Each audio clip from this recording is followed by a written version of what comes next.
أعوذ بالله من الشيطان الرجيم وحرام على قرية أهلكناها أنهم لا يرجعون حتى إذا فتحت يأجوج ومأجوج وهم من كل حدب ينسلون واقترب الوعد الحق فإذا هي شاخصة أبصار الذين كفروا يا ويلنا قد كنا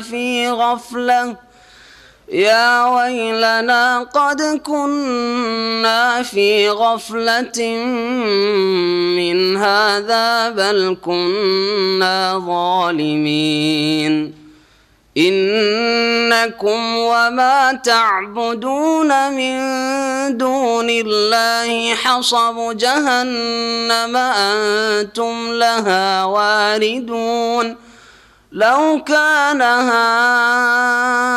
هؤلاء آلهة ما وردوها وكل فيها خالدون لهم فيها زفير وهم فيها لا يسمعون إن الذين سبقت لهم منا الحسنى أولئك عنها مبعدون لا يسمعون حسيسها وهم فيما اشتهت أنفسهم خالدون لا يحزنهم الفزع الأكبر وتتلقاهم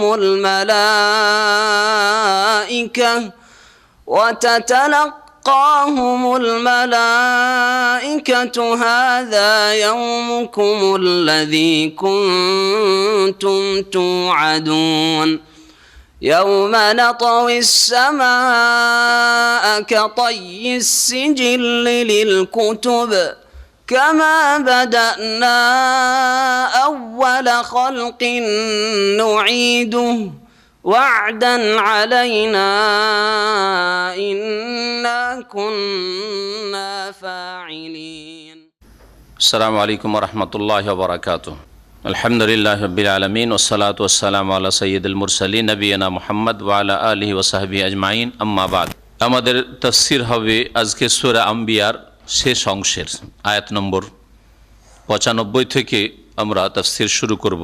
মহান আল্লাহ এই আয়াতে এবং এর পরের আয়াতে আল্লাহ পাক ইরশাদ করেছেন যে মানুষ যখন দুনিয়া থেকে বিদায় হয়ে যায়, ইন্তেকাল করে, তারপরে মানুষের জন্য ফিরে আসা পৃথিবীতে হারাম।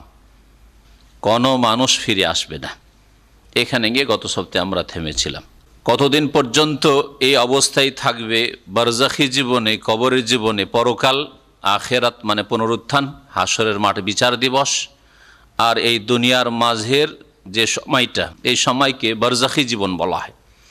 বারজাখ মানে আড়, দুনিয়া এবং পুনরুত্থান দিবস, কিয়ামতের দিন, এর মাঝখানে এমন একটা সময়, যে সময়টা যেন দুনিয়া আর সেই হিসাব নিকাশ, জবাবদেহি আর জান্নাত জাহান্নামের মাঝখানে আড়ের সময়, পর্দা। এ বারজাখী জীবনে সৎকর্মশীলদের আত্মা আল্লাহ পাকের নেয়ামত ভোগ করবে ইল্লিনে, যেমন আল্লাহ পাক বলেছেন ইন্নাল আবরার লাফি ইল্লিয়িন। আর পাপিষ্ট গুনাহগার, কাফের, মুশরিক, মুনাফিক, বেদিন এবং কাফের মুশরিকদের অনুসারী পাপিষ্ট মুসলিম, যারা পাপের বোঝা নিয়ে আল্লাহর সামনে হাজির হয়েছে, মওতের মুখোমুখি হয়েছে, দুনিয়া থেকে বিদায় নিয়েছে, তারা কাফের মুশরিকদের অনুসারী। কাফের মুশরিকদের যেমন লাগাম নেই, কোনটা ভালো কাজ কোনটা মন্দ কাজ এই রকমের কোনো তাদের চিন্তা চেতনা নেই। যদি ভালো কাজও করে দুনিয়ার গরজও করে, আর মন্দ কাজ থেকে যদি বিরত থাকে তাও দুনিয়ার গরজে করে। একজন কাফের মুশরিক। পক্ষান্তরে একজন মুমিন ভালো কাজ করলে দুনিয়া আখেরাতের আল্লাহ পাক রব্বুল আলামিনের যে শান্তির জীবন সেটা হাসিলের জন্য, আর আল্লাহ পাকের ভয় করে, তাকওয়ার ভিত্তিতে, আল্লাহ ভীরুতার ভিত্তিতে ভালো কাজ করে, সৎকর্মশীল হয়। আর গুনাহ যদি ছাড়ে তাও আল্লাহর ভয়ে ছাড়ে। এ হচ্ছে লক্ষ্য উদ্দেশ্যের আসমান জমিনের পার্থক্য। একজন মুসলিমকে গুনার কাজে বাধা দেয় আল্লাহর ভয়, জবাবদেহির চিন্তা। আর একজন কাফের মুশরিককে, একজন বিদিনকে, একজন দুনিয়াদারকে যদি গুনাহ থেকে বিরত রাখে, তার দুনিয়ার কোনো গরজ হয় কোনো কিছু হাসিল করার জন্য, সে খ্যাতি হোক, সুনাম হোক, নেতৃত্ব হোক, যে ভালো কাজ করলে লোকেরা আমাকে নেতা বানাবে, খ্যাতি হবে, লোকজন ভালো জানবে, সুনাম হবে, অথবা কোনো অনিষ্ট থেকে বাঁচার জন্য যদি মন্দ কাজ করি তাহলে সাজা শাস্তি রয়েছে, দুর্নাম রয়েছে, লাঞ্ছনা রয়েছে, অপদস্থ হইতে হবে, দুনিয়ার গরজ। কিন্তু একজন মুমিনের কাছে এগুলো আসল লক্ষ্য উদ্দেশ্য নয়, যদিও এগুলো তাতে সামিল রয়েছে, কিন্তু এগুলি লক্ষ্য উদ্দেশ্য না। ভালো কাজ করার উদ্দেশ্য হচ্ছে আল্লাহ পাকের সন্তুষ্টি, আল্লাহ পাকের ভয়। মন্দ কাজ থেকে, গুনার পাপের কাজ থেকে, অন্যায় থেকে বেঁচে থাকার উদ্দেশ্য হচ্ছে আল্লাহ পাকের ভয়। আল্লাহকে ভয় করি বলে গুনাহ করি না, অন্যায় কাজ করি না, কারো হক নষ্ট করি না। আল্লাহ পাক রব্বুল আলামিন বলছেন যে মানুষ দুনিয়া থেকে ইন্তেকালের পরে তাদের ফিরে আসা চিরতরে হারাম, কোনো দিন ফিরে আসবে না, তাদের সেখানে চিরকাল থাকা আবশ্যক। এই হারামুন আলা কারিয়াতিনের গত সপ্তাহে দুটো তাফসির বলেছেন। হারামুন মানে হারামই নিতে পারেন, মানে নিষিদ্ধ। হারাম মানে কি? নিষিদ্ধ। নিষিদ্ধ যদি অর্থ নেন তাহলে আন্নাহুম লায়ের, যেমন এই লাটা হচ্ছে অতিরিক্ত জায়দা অলঙ্কারের জন্য, লায়ের অর্থ এখানে নেই। আরবি ভাষা এরকম হয়, অনেক সময় লা বলা হয় কিন্তু লায়ের অর্থ হয় না, সেটা অতিরিক্ত অলঙ্কারের জন্য। লা উকসিমু বিয়াউমিল কিয়ামা মানে কি? আমি কিয়ামতের কি শপথ করছি না, না লা মানে না, আর উকসিমু মানে কসম করা, আর বিয়াউমিল কিয়ামা মানে কিয়ামতের দিনে। তো এর অর্থ কি যে লা উকসিমু বিয়াউমিল কিয়ামা, আমি কিয়ামতের কসম করছি না নাকি? আমি কিয়ামতের কসম অবশ্যই করছি। তাহলে লায়ের অর্থ নেই এখানে, জায়দা অতিরিক্ত অলঙ্কারের জন্য। এটা আরবি ভাষার একটা অলঙ্কার। লা উকসিমু বিহাযাল বালাদ, লা উকসিমু বিহাযাল, এই শহরে, এই নগরীর, মক্কাতুল মুকাররমার আমি আল্লাহ শপথ করছি। লায়ের মানে এখানে না নয়, ঠিক না? এইরকম কোরআন কারীমের বহু আয়াত রয়েছে। তো এটা ওর একটা নজির। আন্নাহুম লা ইয়ারজুন মান্নাহুম ইয়ারজুন, তাদের ফিরে আসা সেই জনপদের, সেই গ্রামের, সেই শহরের, সেই দেশের, সেই বিশ্বের ফিরে আসা মানে বিশ্বের মানুষের ফিরে আসা। হারাম হারামুন আলা কারিয়াতিন, সেই জনপদের জন্য হারাম করেছি, নিষিদ্ধ করেছি। আহলাকনাহা, যেই জনপদকে আমি ধ্বংস করেছি, মানে যেই জনপদের মানুষকে আমি ধ্বংস করেছি, অর্থাৎ যারা মারা গেছে, যেভাবে মারা যাক। হালাক মানে দুনিয়া থেকে বিদায় হয়ে যাওয়া, সে সাধারণভাবে মরুক আর আল্লাহ পাকের আযাবে মরুক। হালাকা আরবিতে মতকে বলা হয়। ইউসুফ আলাইহিস সালাম সম্পর্কে হাত্তা ইজা হালাকা, যখন তিনি ইন্তেকাল করলেন, ইন্তেকালের অর্থে কোরআনে ব্যবহৃত হয়েছে। যদি আমরা বাংলা ভাষাভাষী, উর্দু ভাষাভাষী হালাকটাকে মনে করি আল্লাহর আযাবে, শাস্তিতে যদি কেউ ধ্বংস হয়, মারা যায়, তাহলে লোকটা হালাক হয়ে গেছে। হ্যাঁ, এটা আমাদের অর্থ, কিন্তু আরবির অর্থ সেটা না। আরবিতে আযাবে ধ্বংস হওয়াকে হালাক বলা হয়, আর এমনিতে মারা যাওয়াকেও হালাক বলা হয়। তো যেই জনপদ মানে যেই জনপদের অধিবাসী, আলা কারিয়াতিন মানে আলা আহলে কারিয়াতিন, জনপদের বাসিন্দা। জনপদের বাসিন্দারা যাদেরকে ধ্বংস করে দিয়েছি তাদের জন্য হারাম, নিষিদ্ধ কি? আন্নাহুম লা ইয়ারজুন, ফিরে আসা, তাদের ফিরে আসা। লায়ের অর্থ করলাম না, তাহলে তাদের ফিরে আসা হারাম। কোনো মানুষ ফিরে আসবে না, নবী হোক আর ওলি হোক, হ্যাঁ, আর ইব্রাহিম হোক আর মোহাম্মদ হোক সাল্লাল্লাহু আলাইহিসসালাম, আর আবু বকর হোক আর ওমর হোক আর ওসমান হোক আর আলী হোক আর আবু হানিফা হোক আর শাফি আর মালিক হোক আর জিলানি হোক আর চিশতি হোক, আন্নাহুম লা ইয়ারজুন, ফিরে আসবে না। হারাম তাদের ফিরে আসা, নিষিদ্ধ। কোনো মানুষ ফিরে যাওয়ার, দুনিয়া থেকে চলে যাওয়ার পরে ফিরে আসবে না। যদি দেখেন আপনার বাপ মাকে বা কোনো আপনি বুজুর্গের আকারে দেখছেন যে দুনিয়াতে একবারে জাগ্রত অবস্থায় ফিরে চলে এসছে, একবারে দেখছেন এইসব ভণ্ডদের কিসা কাহিনী রয়েছে, মক্কাতুল মুকাররমে ঢুকছে আর ওই লোকের, ওই আলেমের, হুজুরে কিবলার, হ্যাঁ তাদের ভাষায় বলছি, আমাদের ভাষায় কিবলা না, আমাদের ভাষায় কিবলা হচ্ছে কাবা, বলছে যে হারামে ঢুকছি, দেখছি যে গাঙ্গ হিসাবে চলে এসছেন, তশরিফ নিয়ে এসছেন, সুবহানাল্লাহ। 100 বছর হয়ে গেছে, 50 বছর হয়ে গেছে, মারা যা ফিরে চলে এসছেন, অমুক সাহেব চলে এসছেন, একবারে জাগ্রত অবস্থা। এরা জিনকে দেখে, যদি সত্য ঘটনা হয় তাদেরকে সবসময় মিথ্যা মনে করছি না, মিথ্যুক মনে করছি না। যদি সত্য ঘটনা হয় তাহলে জিন তার রূপ ধরে এসছে, আর না হলে তারা মিথ্যুক অতিরঞ্জন বাড়াবাড়ি করেছে তাদের ব্যবসা চালানোর জন্য। জি, পীর পূজার, ব্যক্তি পূজার ব্যবসা চালানোর জন্য, নিজের দলকে শক্তিশালী করার জন্য। আর একটি অর্থ হারামুন মানে ওয়াজিবুন, আরবিতে বিপরীত অর্থ বহন করে অনেক শব্দ। তাহলে কি অর্থ হবে? ওই জনপদের জন্য আবশ্যক, ওয়াজিব মানে আবশ্যক। আহলাক না, যেই জনপদকে মানে যেই জনপদের লোকজনকে, অধিবাসীদেরকে আমি ধ্বংস করে দিচ্ছি, অর্থাৎ যেসব মানব জাতিকে ধ্বংস করে দিয়েছে, পৃথিবী থেকে চলে গেছে, মারা গেছে, তাদের জন্য আবশ্যক কি? আন্নাহুম লা ইয়ারজিউন, আবশ্যক যে তারা ফিরে আসবে না, তাদের ফিরে না আসা আবশ্যক। তাহলে না এর অর্থ ঠিক থাকলো। তো লায়ের অর্থ যদি ঠিক রাখেন তাহলে হারামন মানে ওয়াজিবুন করতে হবে। জি, দুটোই তাফসির কারা করেছেন, আর দুটো তাফসির আপন যুগে ঠিক রয়েছে। কতদিন পর্যন্ত ফিরে আসবে না? হ্যাঁ, তারপরে আয়াত আল্লাহ কখন ফিরে আসবে না, কোনোদিন ফিরে আসবে না, এক্সপায়ার হয়ে গেছে, যেমন কাফেরদের বিশ্বাস, হ্যাঁ, যেমন বেদিন মুসলিমদের বিশ্বাস, দুনিয়াতে মরে গেলে আর কি থাকলো, কোনোদিন ফিরে আসবে না, এক্সপায়ার হয়ে গেছে। ইংরেজি ভাষায় দুনিয়া তার এক্সপায়ার হয়েছে, কিন্তু আখেরাতের জীবন, বরজাখী জীবন তার শুরু হয়ে গেছে। আবার এই বরজাখী জীবনের পুনরুত্থান হবে, তার আর এক জীবন শুরু হবে। আবার ওখানে হিসাব নিকাশ হয়ে হাসরের মাঠে আবার জান্নাতে অথবা জাহান্নামে যাবে, আর এক জীবন শুরু হবে। যেন মায়ের পেটে ছিল, মায়ের পেট থেকে দুনিয়া ভূমিষ্ঠ হয়েছে, আর এক জীবন শুরু হয়েছে, ঠিক ওই রকমই। এই জীবনগুলির 5টি স্তর রয়েছে, কোনো একটা আলোচনা আমি বিস্তারিত আলোচনা করেছিলাম। আল্লাহ পাক রব্বুল আলামিন বলছেন যে কতদিন পর্যন্ত ফিরে আসবেন? আন্নাহুম লা ইয়ারজিউন হাত্তা, অতদিন পর্যন্ত ফিরে আসবে না, হাত্তা যতদিন পর্যন্ত ইযা ফুতিহাত ইয়াজুজ ও মাজুজ, ইয়াজুজ মাজুজের যে প্রাচীর রয়েছে, প্রাচীরের দ্বার না খুলে দেওয়া হবে। ইয়াজুজ মাজুজকে যতক্ষণ পর্যন্ত মুক্ত না করা, বন্দী করা আছে, যুলকারনাইনের মজবুত প্রাচীর দিয়ে তাদেরকে ঘিরে রাখা হয়েছে, বন্দী করে রাখা হয়েছে। যতদিন পর্যন্ত এই প্রাচীর আল্লাহ ধ্বংস না করবেন, যেইভাবে হোক না কেন, আর এই ইয়াজুজ মাজুজ পৃথিবীতে না আসবে, যেটা কিয়ামতের বড় যে লক্ষণগুলি রয়েছে।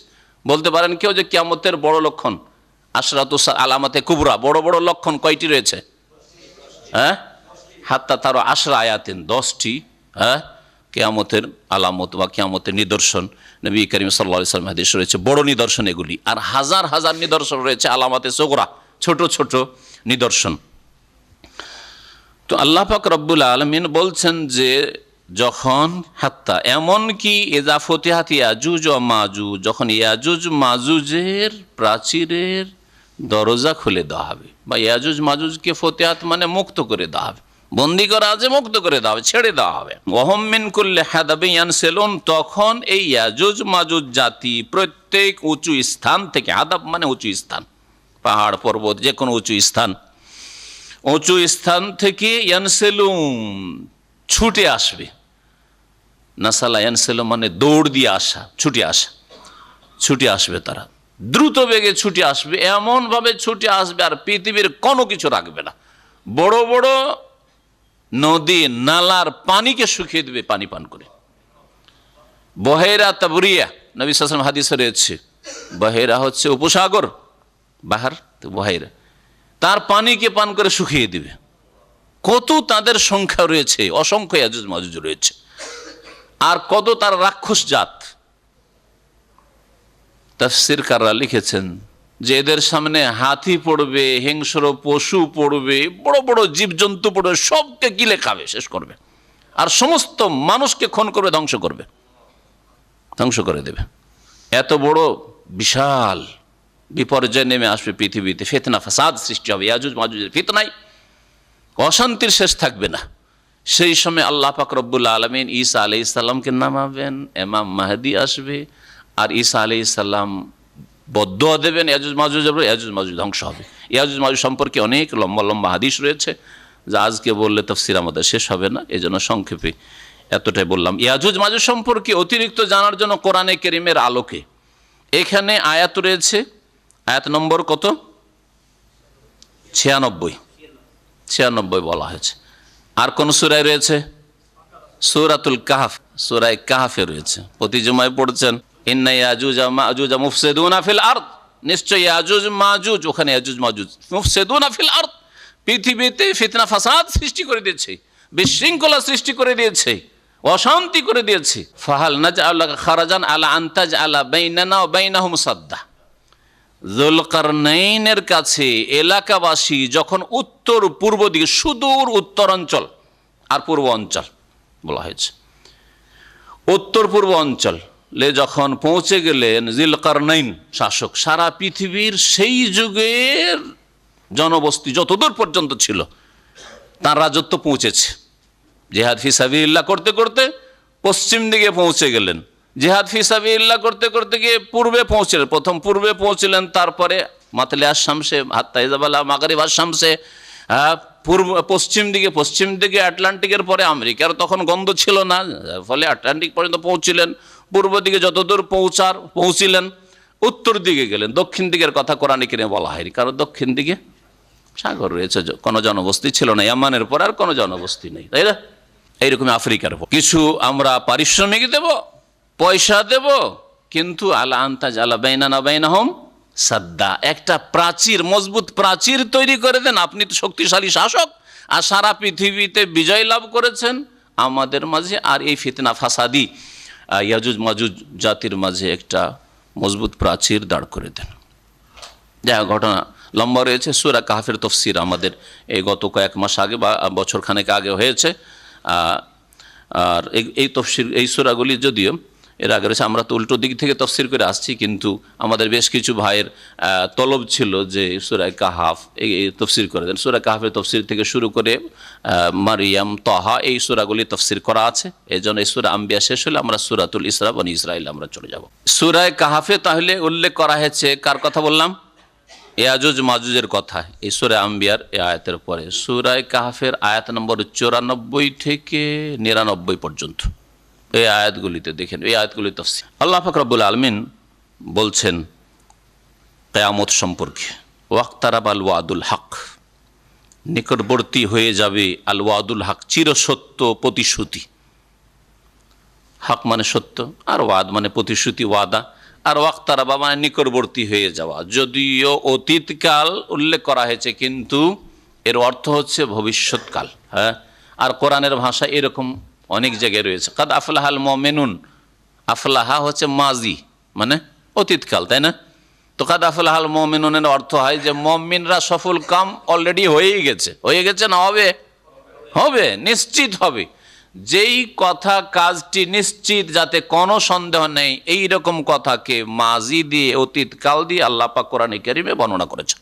তার মধ্যে এটি একটি জায়গা। ওয়াক্তারাবাল ওয়াদুল হক, চিরসত্য প্রতিশ্রুতির সময় কি হয়েছে? ঘনিয়ে এসেছে, নিকটবর্তী হয়েছে।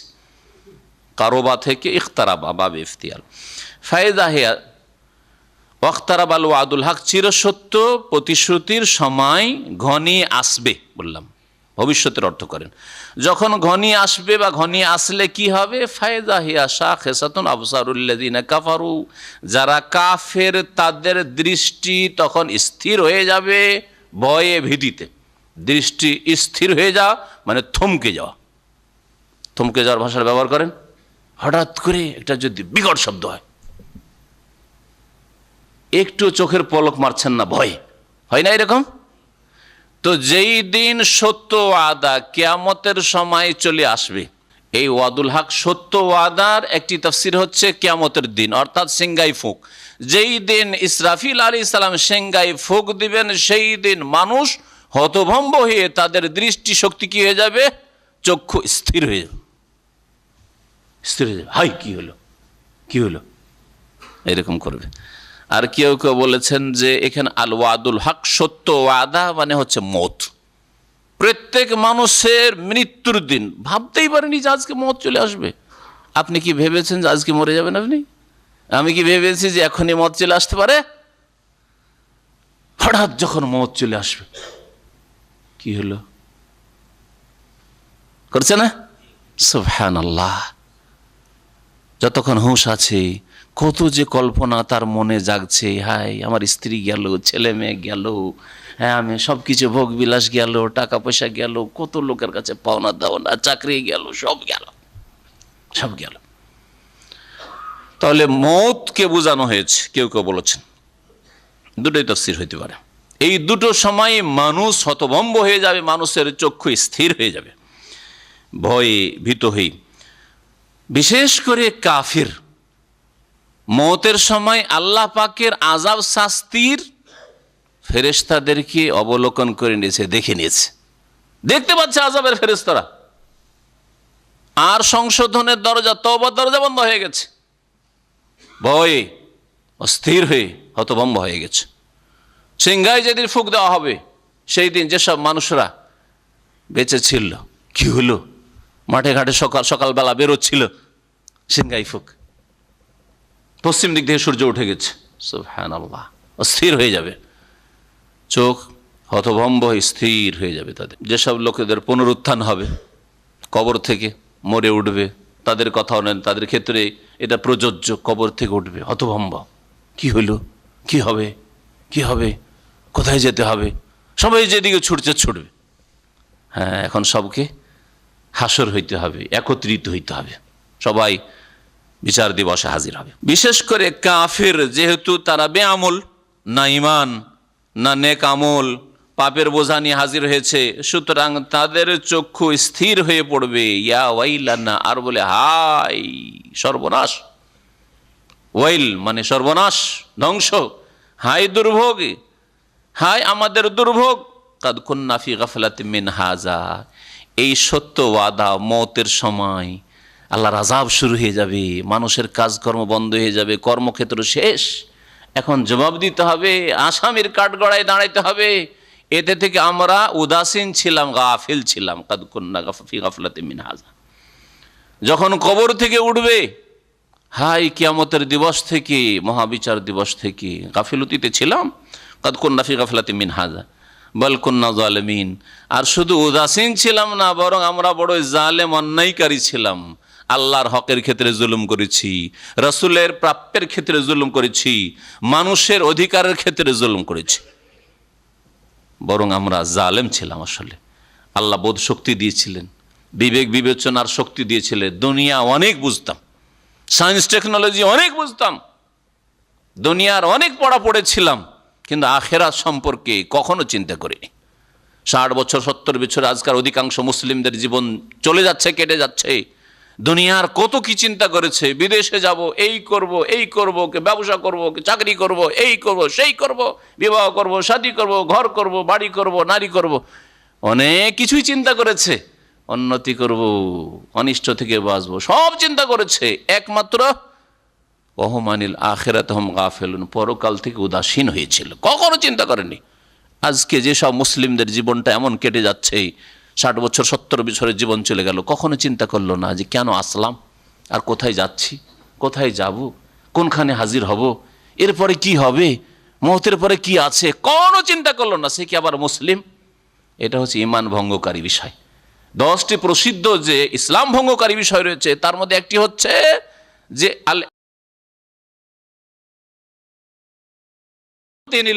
আল্লাহ পাকের জীবন বিধান থেকে এমন বিমুখতা, এমন ভাবে মুখ ফিরিয়ে থাকা, সারা জীবনটা মুখ ফিরিয়ে থেকে গেল, দুনিয়ার দিকে মুখ করে থেকে গেল, আখিরাত মুখী হলো না, আল্লাহর দিন মুখী হলো না, লা ইয়াতাআল্লামুহু, আল্লাহর দিন শিখলো না, ওয়ালা ইয়ামাল বিহি, আর দিনের উপর আমলও করলো না, কোনো কাজকর্ম ভালো নেক আমলও করলো না, তারা মুসলিম নয়, নিঃসন্দেহে, ভালো করে জেনে রাখেন। তারপরে আল্লাহ পাক রব্বুল আলামিন জাহান্নামে কারা যাবে তাদের সম্পর্কে বলছেন, ইন্নাকুম মা তা'বুদুনা মিন দুনিল্লাহ হাসাবু জাহান্নাম, শুনে রাখো নিঃসন্দেহে মানুষ তোমরা, ওমা তা'বুদুনা মিন দুনিল্লাহ, আর আল্লাহকে ছেড়ে দিয়ে যেসবের তোমরা পুজো করতে, পাথরের পূজা করতে, মূর্তির পূজা করতে, গাছের পূজা করতে, আগুনের পূজা করতে, যেসবের পূজা করতে, আর যেসব মানুষের পূজা করতে, আর ওই সব মানুষ এই পুজোর ওপর, এই সিজদার ওপর, তাদের পাঁচুমার ওপর, আর তাদের কবর পূজার ওপর সন্তুষ্ট ছিল। শুনে রাখেন, মানুষের ক্ষেত্রে যেই সব মানুষরা তাদের পূজায় সন্তুষ্ট, যে আমাদের পূজা হোক এমন পীর যে তাদের সেজদা করাই খুশি, সেজদা না করলে বেয়াদব, তাদের পায়ে চুমা দিলে খুশি, তাদের পায়ে ঝুঁকে যদি সালাম করে রুকু করে খুশি, তাদের অন্ধ অনুকরণ করলে খুশি, বিনা দলিলে কথা মানলে খুশি। আর যদি কেউ বলে যে আপনি যে কথাটা বলেন এটা কোন হাদিস আছে, নারাজ, অসন্তুষ্ট। এরা আমরা মারা গেলে, এমন যদি ভণ্ডরা হয়, আমরা মারা গেলে আমাদের কবর পাকা হোক, ওসিয়ত করে গেল অথবা ইঙ্গিত করে গেল, অথবা লোকেরা জানে যে মরলে এর কবর পাকা হবে, চাদর চড়বে, ফুল চড়বে, আর এদের পুজো হবে, নিষেধ করে গেল না। এরাও শুনে রাখেন ভালো করে, ইন্নাকুম, নিঃসন্দেহে তোমরা, হে মুশরিকরা, হে বহুত্ববাদীরা, যারা আল্লাহ ছাড়া অন্যকে সিজদা করেছো, হে পাপিষ্টরা, হে গুনাহগারা, পাপের জীবন যাপন করে বিনা তওবায় দুনিয়া থেকে বিদায় নিয়েছো, কর্মক্ষেত্র ত্যাগ করেছো, আর বদলার জগতে পৌঁছে গেছো বিনা আমলে, নেক আমল নিয়ে যাওনি, পাপের বোঝা নিয়ে গেছো।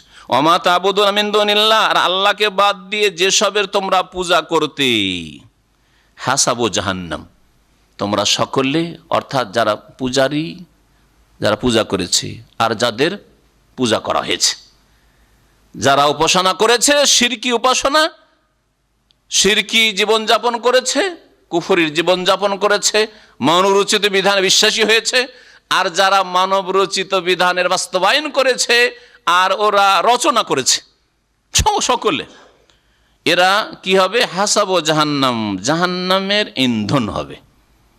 হাসাব মানে হচ্ছে হাতাব, হাতাব লাকড়িকে বলে, কাঠ যা জ্বালানি হয়, হাতাব। হাতাব আর হাসাব মানে হচ্ছে একই, শুধু পার্থক্য কিসের? সদ আর তয়ের পার্থক্য। সদের জায়গায় ত দিলে হাতাব মানে লাকড়ি কাঠি, হ্যাঁ, যেগুলি জ্বালানি হয়, আর হাসাব মানে হচ্ছে জ্বালানি। তো যেসবের পূজা, পাথরের পূজা করেছে, পাথরকে আল্লাহ জাহান্নামে ফেলবেন। মানুষের পূজা করেছে আর পূজার উপর সন্তুষ্ট, ওকে আল্লাহ জাহান্নামে দেবেন। গাছের পূজা করেছে, যেই গাছের পূজা হয়েছে, বট গাছের পূজা হয়েছে, আল্লাহ জাহান্নামে দেবেন। গঙ্গা যমুনার পূজা হয়েছে, আল্লাহ পাক জাহান্নামে নিক্ষেপ করবেন ওই কাফের মুশরিকদের সামনে।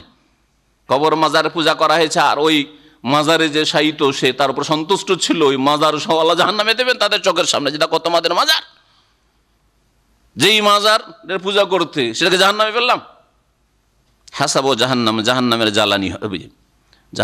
জাহান্নামের জন্য আলাদা কয়লার ব্যবস্থা থাকবে না, পেট্রোল গ্যাস দিয়ে জ্বালানো হবে না, জাহান্নামকে লাকড়ি কাঠি দিয়ে জ্বালানো হবে না, খড়কুটো দিয়ে জ্বালানো হবে না। কি দিয়ে জ্বালানো হবে?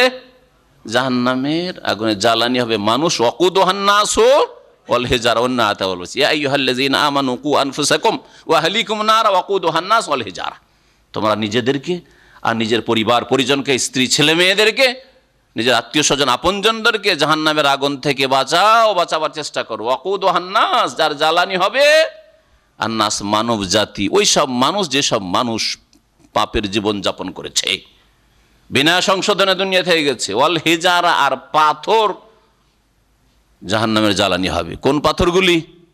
যেই পাথরগুলির পূজা হয়েছে, হোবালের পূজা হয়েছে, পাথরের মূর্তির পূজা হয়েছে, হ্যাঁ, স্বর্ণ মন্দিরের পূজা হয়েছে, স্বর্ণ মূর্তির পূজা হয়েছে, হ্যাঁ, জি হ্যাঁ, মাজারের পূজা হয়েছে, ওই মাজারের মাটি, এগুলি ওয়াল হিজারা। কবর পাকা করা হয়েছে, কবরের ওপর যে ইট বসানো আছে, পাকা করা আছে, সাজানো আছে, গম্বুজ, এগুলি ওয়াকুদুহান নাস ওয়াল হিজারা। ওই আয়াতটি সূরা তাহরিমের, আর এই আয়াতকে মনে রাখবেন। আল্লাহ পাক বলছেন যে এগুলি সব কি হবে? হাসাবো জাহান্নাম। এখানে হাসাবো জাহান্নাম, ওখানে বলা হয়েছে ওয়াকুদুহা। ওয়াকুদ মানে জ্বালানি, আর হাসাব আর হাতাব মানে হচ্ছে জ্বালানি। আনতুম লাহা ওয়ারিদুন, তোমরা তাতে প্রবেশ করবে। ওয়ারাদা ইয়ারিদু মানে ঘাটে নামা, নদীর ঘাটে নামাকে আরবি ভাষায় ওয়ারাদা বলা হয়। ওয়ালাম্মা ওয়ারাদা মা মাদিয়ানা, মূসা আলাইহিস সালাম যখন ফিরাউনের জুলম অত্যাচার থেকে আত্মরক্ষা করার জন্য মিশর থেকে পলায়ন করলেন যৌবনকালে, এখন বিবাহ শাদী করেননি, আর মাদিয়ানের পানির ঘাটে গিয়ে অবতরণ করলেন। ওয়ালাম্মা ওয়ারাদা মা মাদিয়ানা ওয়াজাদা আলাইহি উম্মাতাম মিনান নাস ইয়াসকুন, এক দলকে দেখলেন যে সেখানে লোকেরা তাদের বকরি ছাগলকে, মেষকে, দুম্বাকে পানি পান করাচ্ছে। ওয়ারাদা, এখানে ওয়ারিদুন, তোমরা সেই জাহান্নামের ঘাটে নামবে, প্রবেশ করবে। ওয়ারিদুন।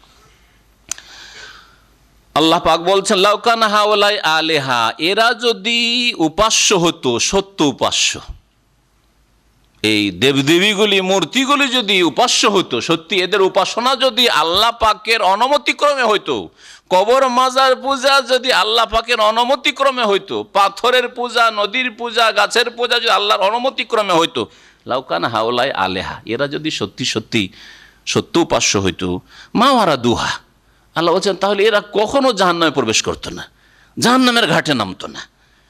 ওয়া কুল্লুন ফিহা খালেদুন, এতে এই জাহান্নামে এরা সকলে, যারা পূজা করেছিল পূজারী আর যাদের পূজা করা হয়েছিল, সকলে কি হবে, চিরকাল অবস্থান করবে, চিরকাল থাকবে। ঈমান ভঙ্গ করে যদি বড় শিরক কুফরি করে গিয়ে থাকে তাহলে চিরকাল বসবাস করবে। আর ঈমান ভঙ্গ করেনি, মুসলিম জীবনে বহু পাপ করেছে, এমন পর্যায়ে পৌঁছেনি যে ঈমান নষ্ট করে দিল পুরোপুরি, ঈমান দুর্বল করে গেছে, তাহলে খালেদুনের অর্থ যেসব আয়াতে রয়েছে, যেমন খুনের ক্ষেত্রে আল্লাহ বলছে খালেদিন, খালেদান ফিহা, এইরকম বিভিন্ন পাপের ক্ষেত্রে খালেদান মুখাল্লাদান, আত্মহত্যাকারী সম্পর্ক হচ্ছে, এগুলো মানে হচ্ছে দীর্ঘকাল। খালেদান মানে কি, দীর্ঘকাল, এটা হচ্ছে ভাব অর্থ।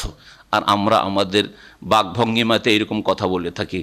একটা লোক সৌদি আরবে বা বিদেশে যদি 25টা বছর, 60-70 বছর, 80 বছর বাঁচলো, আর সে যদি 25-30টা বছর কাটিয়ে দেয়, তো লোকেরা কি বলে, চিরকাল বিদেশেই থেকে গেল। চিরকাল কোথায় থেকেছে, বাল্য জীবনে 25 বছর ওই দিকে থেকে এসছে, বাকি 25 বছর এইখানে থাকলো, তারপরে আবার গিয়ে 25 বছর দেশে, চিরকাল তো দিয়েছে, বিদেশেই কাটিয়েছে লোকটা, বলে না? হ্যাঁ হ্যাঁ, চিরকাল মানে কি, দীর্ঘকাল এখানে অর্থ। লাহুম ফিহা জাফির, এই জাহান্নামীদের, এই জাহান্নামে, ফিহা মানে ফি নার জাহান্নাম, জাহান্নামের আগুনে কি হবে, জাফির। জাফির মানে হচ্ছে ফুফিয়ে ফুফিয়ে কান্না, এমন কান্না যে ফুফি ভিতর থেকে ফাফরে ফাফরে কান্না করবে।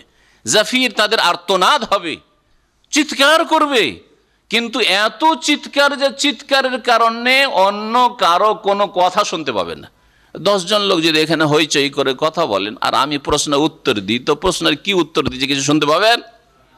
তো 10-20 জন গল্প করাই যদি প্রশ্নের উত্তরটা শুনতে পাচ্ছেন না, ওই কথাটা এখানে আল্লাহ বলেছেন, কি বলছেন, লাহুম ফিহা জাফির, এই জাহান্নামীদের যারা নরকবাসী, তাদের এই জাহান্নামে জ্বলা অবস্থায় জাফির, আর্তনাদ হবে, চিৎকার করে ফুপিয়ে ফুপিয়ে কান্না করবে।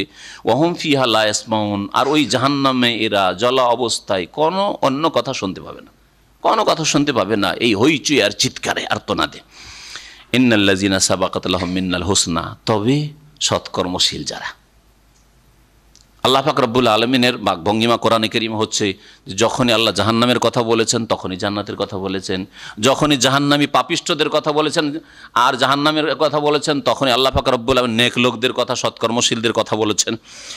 এইভাবে আল্লাহ পাক রব্বুল আলমিন ব্যালেন্সটাকে ঠিক রেখেছেন, যাতে মানুষ শুধু ভয় যদি থাকে আর আশা না থাকে, নিরাশ হয়ে যাবে, আর শুধু উচ্চ আকাঙ্ক্ষা, আশা আকাঙ্ক্ষায় যদি থাকে, ভয় না থাকে, তাহলে দুঃসাহসী হয়ে যাবে, পাপের জন্য সাহস হয়ে যাবে। আরে জান্নাত তো আছে, যেমন আজকালকার মুসলিমরা, মুসলিম যখন একদিন তো জান্নাত পাবো, মুরজিয়া, এরা কি মুরজিয়া, বাতিল ফিরকা। প্রাচীন যুগে একটা জন্মেছিল, বুঝলেন, যে তারা বলতো যে কালিমা পড়লে গেল সব 7 খুন মাপ, হ্যাঁ, লায়াতুর মাল ইমানে মাসিয়া, মুমিন মুসলিম যখন হয়েছে, জন্মসূত্রে হোক আর যেভাবে হোক, তখন গুনাহ করলে আর যায় আসে না। তা আজকালকার বেনামাজি মুসলিম, তাদের পাপের জীবন, আর বলেন তাদেরকে যে ভাই এত পাপ করছেন, নামাজটাও পড়ছেন না, সবসময় গুনাহ আর খারাপ নোংরা ফিল্ম আর জুয়া আর এই সেই, তো আপনাকে আল্লাহ বলে ভয় লাগে না, আর আখেরা জান্নাত জাহান্নামের কথা কোনোদিন চিন্তা করেন না? বলছে কি বলেন, মুসলিম যখন একদিন তো জান্নাত পাবো। এরা আছে মুরজিয়া, বাতিলপন্থী, উচ্চ আশা আকাঙ্ক্ষা, ভয় নেই তাদের। ভয়ের একটা ডানা থাকতে হবে, আর আশা আকাঙ্ক্ষার, আর রাজা ওয়াল খৌফ, আল আবদু ইয়াকুনু বাইনার রাজা ওয়াল খৌফ, আশাও থাকবে আল্লাহর রহমতের, আর ভয়ও থাকতে হবে। নব্বি ইবাদি আন্নী আনাল গাফুর রহিম, আল্লাহ পাক বলছেন যে হে নবী, আমার বান্দাদেরকে বলে দাও, আমার বান্দাদেরকে খবর দিয়ে দাও, সংবাদ দিয়ে দাও, আন্নী আনাল গাফুর রহিম, আমার নাম হচ্ছে গাফুর, মহান মার্জনাকারী, আমি মাফও করি, আর রহিম, আমি দয়াবান দয়ালু, আমি দয়াও করি মায়াও করি। কিন্তু তার সাথে আরো শোনা, এটা হচ্ছে একটা ডানা, যে আল্লাহ মাফ করবেন। ভুল হয়ে গেছে তখন বলে আল্লাহ মাফ করবেন, এখন মাফের জন্য চেষ্টা করেন, ক্ষমা নেওয়ার জন্য চেষ্টা করেন, কিন্তু ভুল করার আগে ভুল করতে থাকবো, আল্লাহ মাফ করবেন, করবেন নাকি? কখনো হেদায়েত পাবেন না। কথাটা বুঝলেন আমার? একটা ভুল হয়ে গেছে, তার কি করবেন? ফিরিয়ে নেওয়া যাবে পাপ হয়ে গেছে, তাহলে এখন কি করতে হবে? আল্লাহ তুমি মাফ করে দাও, আল্লাহ তুমি রহম করো। এখন আশা রাখেন আল্লাহ পাকের কাছে তার রহমতের, তার মাগফিরাতের। আর কেউ যদি গুনাহ করার আগে থেকে এটা মগজে বসিয়ে রাখে যে আল্লাহ গফুর রহিম, আল্লাহ মাফ করবেন, আল্লাহ রহম করবেন, পাপ করতে থাকি, তাহলে কখনো জান্নাতের রাস্তা পাবে না, কখনো জান্নাতের রাস্তা পাবে না। দুঃসাহসী হয়ে যাবে, নির্ভীক হয়ে যাবে, ভয় থাকবে না। ও আন্না আযাবি হুয়াল আযাবুল আলিম, আল্লাহ বলছেন যে আর শুনে রাখো, এটাও শুনিয়ে দাও যে আমার আযাব হচ্ছে বড়ই মর্মান্তিক আযাব, আমার সাজা শাস্তি হচ্ছে বড়ই যন্ত্রণাদায়ক শাস্তি, দুনিয়ার কোনো শাস্তি নয়। জাহান্নামের আযাব, কবরের আযাব, দুটো কি আপনার সামনে রাখতে হবে। যখন অসুস্থ হয়ে যাবেন, আর মনে হয় অচল হয়ে যাব, বাঁচবো না, তখন আল্লাহর কাছে রহমতের আশা করবেন, কারণ তখন গুনার ভয় কম। বিছানায় পড়ে আছেন, জেনার কথা চিন্তা করবেন, মদের কথা চিন্তা করবেন, হ্যাঁ, সিগারেট খাওয়ার কথা চিন্তা করবেন, জুয়া খেলি, শুয়ে শুয়ে বিছানায় পড়ে আছে হসপিটালে আর জুয়া খেলি চিন্তা করবেন না। তো পাপের চিন্তাটা তখন, পাপের কামনা বাসনা কমে আসবে, তাহলে ও তখন আল্লাহ পাকের কি করবেন, আর আমলের বেশি সুযোগও নেই, ভালো করে ঠিকভাবে নামাজও পড়তে পারছি না, বসতে পারছি না, দাঁড়াইতে পারছি না, তাহলে তখন আল্লাহ পাকের রহমতের আশাবাদী হবেন। আর সুস্থ থাকা অবস্থায় পাপ হওয়ার সম্ভাবনা বেশি। যৌবন আছে, সৌন্দর্য আছে, পয়সা আছে, হ্যাঁ, নেতৃত্ব আছে, ক্ষমতা আছে, শরীরে রক্ত তাজা হয়ে আছে, এখন যে কোনো পাপ হইতে পারে, দৌড়াদৌড়ি ছোটাছুটি করতে পারবেন, হ্যাঁ, পাপ করে পালাইতে পারবেন এক দেশ থেকে এক দেশে, বিছানায় পড়ে না, তখন পাপ হওয়ার সম্ভাবনা বেশি। সুতরাং তখন কোনটাকে বেশি মজবুত রাখতে হবে?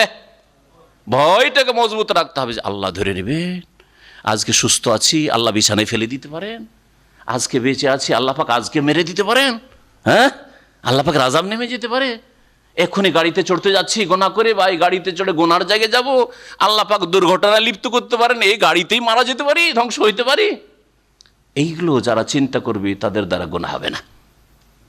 ভালো করে শুনে রাখেন, আল্লাহ পাক রব্বুল আলামিন বলছেন যে ইন্নাল্লাযীনা সাবাকাত লাহুম মিন্নাল হুসনা, তবে শুনে রাখো নিঃসন্দেহে ওই সব লোকেরা যাদের জন্য আমার পক্ষ থেকে, মিন্নাহ মানে আমার পক্ষ থেকে, যাদের জন্য আমার পক্ষ থেকে পূর্বে কল্যাণ নির্ধারিত হয়েছে। হোসনা মানে কল্যাণ, তাদের জন্য পূর্বেই আমি নির্ধারণ করেছি কল্যাণ, যে এরা হবে সৎকর্মশীল, এরা হবে ইমানদার, এরা হবে পরেজগার, এরা হচ্ছে জান্নাতি। আল্লাহ পাক পূর্বেই নির্ধারণ করেছেন যে এরা সৎপথের উপর থাকবে, অর্থাৎ নেক লোকেরা। কারণ তার আগের আয়াতে বলা হলো যে যেসব লোকের পূজা করা হয়েছে, হ্যাঁ, তারা কি জাহান্নামের ইন্ধন হবে, হবে না? হবে না? যেসব বস্তুর পূজা হয়েছে, ব্যক্তির পূজা হয়েছে, জাহান্নামে যাবে। তাহলে প্রশ্ন ওঠে স্বাভাবিক, আর এই প্রশ্ন কাফেররা উঠিয়েছিল নবী সাল্লাল্লাহু আলাইহি ওয়াসাল্লামের জামানায়, যে তাহলে কেমন হইল, ওজাইরের পূজা করতো ইহুদিরা, ঈসার পূজা করে খ্রিস্টানরা, তাহলে কি ওজাইর আর ঈসা আলাইহিস সালাম তারা কি জাহান্নামে যাবে? এখন প্রশ্ন উঠতে পারে বিদ্যার্থীদের কাছে যে আপনারা বলছেন যে যেসবের পূজা হয়, যাদের পূজা হয় তারা জাহান্নামে যাবে, তাহলে জিলানী আর চিশতি কি জাহান্নামে যাবে?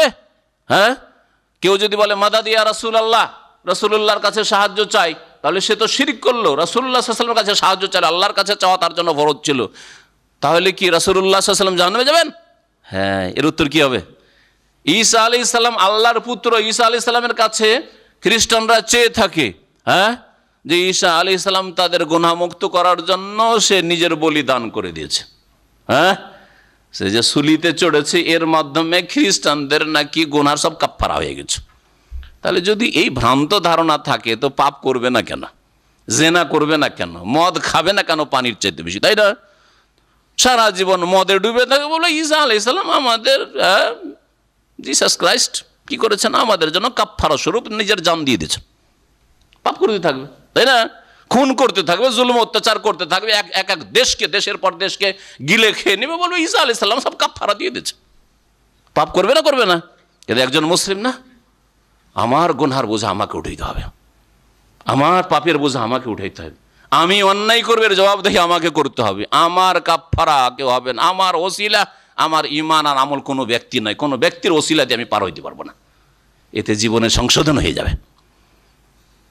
এতে আরো শুনে রাখেন, যখন ওসিলার কথা আসলো, তাহলে ভ্রান্ত ওসিলার যা বিশ্বাসী, যে অমুক ব্যক্তি ওসিলা হবে, নবী অলি ওসিলা হবে, অমুক তমুক ওসিলা হবে, ওদের দামান ধরে, ওদের আঁচল ধরে, ওদের চাদর ধরে, পাগড়ি ধরে জান্নাতে চলে যাব, পুলসেরাত পার হয়ে যাব, তারা কি ভালো আমলে উৎসাহিত হবে? ওরা তো ভাবে অসুবিধা নাই, সারা জীবন সুদ খেলাম, ঘুষ খেলাম, আর পীরের তো মরিদ হয়েছি, পীর তো আমাকে একা ছাড়া, আমাদেরকে ছেড়ে দিয়ে একাই যাবে না, আমাদেরকে নেবে তারপরেই যাবে, সুতরাং চিন্তা নেই, তাই না? গুনাহমুক্ত হবে বিদাতিরা? হবে না। এর মাধ্যমে বোঝা যায় যে কোনটা দিনে হক, সত্য দিন। আপনার ভালো আমলের বদলে আপনি পাবেন, ওই রকমই আপনার পাপের শাস্তি আপনি পাবেন। আপনি পাপ করবেন, অন্যায় কাজ করবেন, আর কারো মাধ্যমে আপনি উদ্ধার পেয়ে যাবেন। এ তো দুনিয়াতে জালেমদের কাছে হয়ে থাকে। পাপ করলেন, পাপ করার পরে থানাতে ধরে নিয়ে গেল, আর আপনি কোনো পার্টির লেভেলে একটা টেলিফোন করিয়ে দিলেন, সাথে সাথে ছেড়ে দিতে বাধ্য হইল, তাই না? তো দুনিয়ার জালেমদের কাছ থেকে হয়ে থাকে এটা। আল্লাহর কাছে সেটা হবে নাকি? কখন হবে? আল্লাহ পাক রব্বুল আলামিন ইরশাদ করছেন ওর জবাবে, যখন ওরা বলল যে তাহলে কেমন কথা হলো, তাহলে যারা নেক লোক, সৎকর্মশীল, ভালো মানুষ ছিল, ওদের যদি পূজা হয়ে থাকতো, ওরাও কি জাহান্নামের ইন্ধন হবে, জাহান্নামে জ্বালানি হবে? আল্লাহ বলছেন না না, ইন্নাল্লাযীনা সাবাকাত লাহুম মিনাল হুসনা, নিঃসন্দেহে ওই সব লোকেরা যাদের জন্য আমার পক্ষ থেকে পূর্বেই কল্যাণ নির্ধারিত হয়েছে, মুহাম্মদ রাসূলুল্লাহ সাল্লাল্লাহু আলাইহি ওয়াসাল্লামের জন্য, ঈসা আলাইহিস সালামের জন্য, ওযাইরের জন্য, এইরকমই আল্লাহ পাকের নেক সত্যিকার যারা আউলিয়া, যারা শিরক বিদআত ছড়িয়ে যায়নি। আমি নাম ধরে ধরে বলতে পারবো না, কারণ কে যে আল্লাহর ওলি ছিল আর কে আল্লাহর ওলি ছিল না আল্লাহ পাকই ভালো জানে, ঠিক কিনা? যদি শিরক বিদআতের শিক্ষা দিয়ে থাকে তো আল্লাহর ওলি তাহলে হইতে পারেনি। যারা সত্যিকার আল্লাহ পাকের ওলি ছিল, তৌহিদের উপর, সুন্নতের উপর প্রতিষ্ঠিত ছিল, তারা আম্বিয়া রসুলগণ হন না কেন, অথবা আম্বিয়া ছাড়া অন্য লোকেরা হন না কেন, তাদের যদি পুজো হয়ে থাকে, উলাইকা আনহা মুবাদুন, এদেরকে এই জাহান্নাম থেকে কি করা হবে? বহু দূরে রাখা হবে। তাহলে উদাহরণস্বরূপ, যদি হিন্দুদের দেবতা রাম, তাই না, রাম যদি তৌহিদবাদী হয়ে থাকে, তৌহিদের ওপর থেকে থাকে, উদাহরণস্বরূপ ধরেন, আমরা কিছু জানি না, হ্যাঁ না কোনোটাই বলবো না, যদি তৌহিদের ওপর থেকে থাকে, তাহলে তার পূজা যতই কোটি কোটি মানুষ করুক না কেন, হরে রাম হরে কৃষ্ণ করুক না কেন, উলাইকা আনহা মুবাদুনে শামিল হবে না? হবে না। তাহলে আল্লাহ জাহান্নাম থেকে দূরে রাখবেন। কিন্তু তার ধর্ম যদি শিরকের ধর্ম থেকে থাকে, বা সে যদি শিরকের শিক্ষা দিয়ে গিয়ে থাকে, বহুত্ববাদের শিক্ষা দিয়ে গিয়ে থাকে, তাহলে হাসাবো জাহান্নাম, জাহান্নামের ইন্ধন অবশ্যই হতে হবে। লা ইয়াসমাউনা হাসিসাহা, আল্লাহ পাক রব্বুল বলছেন যে এই নেক লোকেরা, সৎকর্মশীল লোকেরা, যাদের গায়ের জোরে পূজা করা হয়েছে। আরে ইমাম আবু হানিফা রাহমাতুল্লাহ আলাইহি মারা গেলেন, তার মাজার বানিয়ে বসলেন আপনি, তাই না? যদি এইরকম কাজ করেন, ইমাম বুখারী রাহমাতুল্লাহ আলাইহি ইন্তেকাল করলেন, আর কবর হইল সাধারণ কবর, তখন হল তার জীবদ্দশায়, আর তিনি কল্পনা করেননি যে আমার কবরকে কোনোদিন পাকা করে পূজা হবে, আর তার পূজা শুরু হয়ে গেল। যদি এটা হয়, তাহলে তাদের কি দোষ? তাদের তো কোনো দোষ নাই না? আল্লাহ বলছেন তাই লা ইয়াসমাউন হাসিসাহা, এই নেক লোকেরা যারা শিরক থেকে, বিদআত থেকে, গুমরাহি, ভ্রষ্টতা থেকে সতর্ক করে গেছে, যারা সত্য দিনের দাওয়াত দিয়ে গেছে, তাদের যদি পুজো হয়, তবুও তারা জাহান্নামেও যাবে না, জাহান্নাম থেকে দূরে তারা থাকবে অনেক, আর তারা জাহান্নামের ক্ষীণতম শব্দ পর্যন্ত শুনবে না। হাসিস মানে হচ্ছে একেবারে ক্ষীণতম শব্দ, আস্তে করে কোনো আওয়াজ যেটা হয়, এটাকে হাসিস বলা হয়। লা ইয়াসমাউনা হাসিসা, জাহান্নামের বিকট তর্জন আর গর্জন হবে। তারপরেও এই নেক লোকেরা জাহান্নামের সামান্যতম ক্ষীণতম শব্দ শুনবে না। ওহম ফি মাশতাহাত আনফুসুহুম খালিদুন, আর এই সব সৎকর্মশীল লোকেরা তাদের মন যা চাইবে তাতেই তারা চিরকাল বসবাস করবে, তাদের মনের মতো জীবন যাপন করবে জান্নাতে। ফি মাশতাহাত আনফুসুহুম, যেমন মন চাইবে। কেমন চান আপনি? কেউ চাষ করতে চাইবে, দুনিয়াতে চাষ করেছিল, চাষি হয় তার পছন্দ, জমি জায়গার জমিদার হইতে চাইবে, কর, মুহূর্তের মধ্যে তোর জমি আবাদ হয়ে যাচ্ছে, ফসল হয়ে যাচ্ছে। কারো উচ্চ আকাঙ্ক্ষা, জীবনে আল্লাহ এরোপ্লেনে চড়িনি, পয়সা ছিল না, এরোপ্লেনে চড়তে পাইনি, হ্যাঁ, গরিব মানুষ ছিলাম, চড়, যা করবি কর। হ্যাঁ, আল্লাহ আমি খুব মনের আকাঙ্ক্ষা, আশা আকাঙ্ক্ষা ছিল আমি রাজা হব, বাদশাহ হব, রাষ্ট্রপতি হব। তুই গরিবের ছেলে ছিলি। ফি মাশতাহাত আনফুসুহুম, আল্লাহ পাক রব্বুল বলেছেন ওয়ালাকুম ফিহা মা তাশতাহি আনফুসুকুম, জান্নাতে তোমাদের মন যা চাইবে, ভোগবিলাসের ক্ষেত্রে, সমস্ত ভোগবিলাসের ক্ষেত্রে যা মনে চাইবে, আল্লাহ পাক রব্বুল আলামিন সব কিছুই দেবেন, সেখানে তারা চিরকাল বসবাস করবে। লা ইয়াহজুনহুমুল ফাজাউল আকবার, এই সৎকর্মশীল জান্নাতীরা, তাদেরকে মহাভীতি, আল ফাজা মানে হচ্ছে ভীতি, আর আকবর মানে মহাভীতি, মহাত্রাস, তাদেরকে দুশ্চিন্তিত করবে না। লা ইয়াহজুনহুম, এই মহাত্রাস কি? সবচেয়ে বেশি ভয়ভীতির মুহূর্ত কি কি হতে পারে বলুন তো দেখি? কেউ কেউ বলেছেন কিয়ামতের দিবসকে বোঝানো হয়েছে। কিয়ামতের দিনে তাদের কোনো চিন্তা নেই, ফালা খাউফুন আলাইহিম ওয়ালা হুম ইয়াহজানুন, না ভয় না চিন্তা। আর কেউ কেউ বলেছেন আল ফাজাউল আকবর মানে কবরের জীবন, কবরে যখন রাখা হবে কোনো চিন্তা নেই। আল ফাজাউল আকবর, ঘাবড়িয়ে উঠবে মানুষ, যাই কোথায় আসলাম, পরিবার পরিজন আত্মীয় স্বজন বন্ধু বান্ধব ছেড়ে একাকির ঘরে, মাটির ঘরে, অন্ধকারে। লা ইয়াহজুনহুম, কোনো চিন্তা হবে না তাদের। ওয়া তাতালাক্কাহুমুল মালায়েকা, এবং ফেরেশতারা মালায়েকাগণ তাদেরকে অভ্যর্থনা জানাবেন, ওয়েলকাম করবেন। হাযা ইয়াউমুকুমুল্লাযী কুনতুম তুআদুন, ফেরেশতারা কি বলবেন? এখানে বলা হয়েছে ফেরেশতারা সুসংবাদ দিবেন, বলে এইটাই তোমাদের ওই সুখের দিন, এটাই তোমাদের সেই সুদিন, আল্লাযী কুনতুম তুআদুন, যেই দিনের প্রতিশ্রুতি তোমাদের সাথে করা হয়েছিল। জান্নাতে যাবে, সুখের জীবন পাবে, কবরে যে নিয়ামতের জীবন পাবে, শান্তির জীবন পাবে। দুনিয়ায় বড় অশান্তি ছিল, মানসিক অশান্তি ছিল, স্ত্রীকে নিয়ে পরিবার গ্রামবাসীর সাথে জালেমদের কবলে ছিলে। আল্লাহ পাক তোমাকে সব চিন্তা থেকে মুক্ত করেছে। হাযা ইয়াউমুকুম, এই হচ্ছে তোমাদের দিন, আল্লাযী কুনতুম তুআদুন, যার ওয়াদা করা হয়েছে। অন্য আয়াত আল্লাহ কি বলছেন? ইন্নাল্লাযীনা ক্বালু রাব্বুনা আল্লাহু সুম্মা ইসতাকামু তাতানাজ্জালু আলাইহিমুল মালায়েকা আল্লা তাখাফু ওয়া লা তাহজানু, ভয় করিও না, চিন্তা করিও না। ফেরেশতারা বলবে ওয়া আবশিরু বিল জান্নাহ, জান্নাতের সুসংবাদ নাও। আল্লাযী কুনতুম তুআদুন, যার তোমাদের সাথে ওয়াদা করা হয়েছে। নাহনু আউলিয়াউকুম, আমরা ফেরেশতারা মালায়েকা তোমাদের বন্ধু ছিলাম, দোস্ত ছিলাম। ফিল হায়াতিদ দুনিয়া, দুনিয়াতেও তোমাদের হেফাজত করেছি, তোমাদের সাথে থেকেছি। ওয়া ফিল আখিরা, আর আখিরাতেও তোমাদের সাথে আছি। ওয়ালাকুম ফিহা মা তাশতাহি আনফুসুকুম, এই জান্নাতে এই আখিরাতে যা তোমাদের মন চাইবে তাই তোমাদের দাওয়া, সুসংবাদ না। ওয়ালাকুম ফিহা মা তাদউন, আর যাই তোমরা এখানে তলব করবে তাই তোমাদের পুরা করা হবে। নজুলাম মিন গাফুরির রহিম, মহান মার্জনাকারী আর দয়াবানের পক্ষ থেকে তোমাদের আতিথ্য, মেহমান নওয়াজির ব্যবস্থা হবে। সুসংবাদ দিবেন ফেরেশতাগণ। তারপরে আল্লাহ পাক রব্বুল আলামিন কিয়ামতের দিবসের কথা বলছেন। সেই দিন যেসব ঘটবে তার একটি ঘটবে যে আসমান জমিন ধ্বংস হবে। তো আসমান জমিনকে আল্লাহ পাক রব্বুল আলামিন কি করবেন? আসমানের কথা বিশেষ করে আল্লাহ এখানে বলেছে ইয়াউমা নাতউইস সামাআ কাতাইয়িস সিজিল্লি লিল কুতুব, সূরা জুমারে রয়েছে ওয়াস সামাওয়াতু মাতউইয়াতুম বিয়ামিনিহি। কি অর্থ? আল্লাহ বলছেন যে কিয়ামতের দিনে আকাশগুলি মাতউইয়াতুন, ফোল্ডিং করা থাকবে, মোড়ানো থাকবে। মাতউইয়াত বিয়ামিনি, আল্লাহ পাকের ডান হাতে।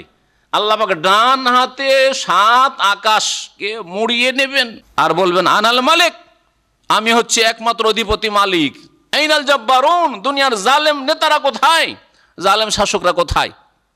আইনাল মুতাকাব্বিরুন, অহংকারীরা কোথায়? আল্লাহ পাক রব্বুল আলামিন ইরশাদ করছেন এই সূরা আম্বিয়ার আয়াত নম্বর 104-এ, ইয়াউমা নাতউইস সামাহ, স্মরণ করো ওই দিনকে যেই দিন আমি আল্লাহ আকাশকে গুটিয়ে নেব। তাওয়ায়াতু মানে গুটিয়ে নেওয়া, মুড়িয়ে নেওয়া। কাতাইয়িস সিজিল্লি লিল কুতুব, যেমন গুটিয়ে নেওয়া হয় লিখিত দফতরকে। সিজিল মানে দফতর, বড় বড় যেগুলো বহি, আর তাতে যা লিখা আছে এটা লিল কুতুব। লিল কুতুব মানে মকতুব।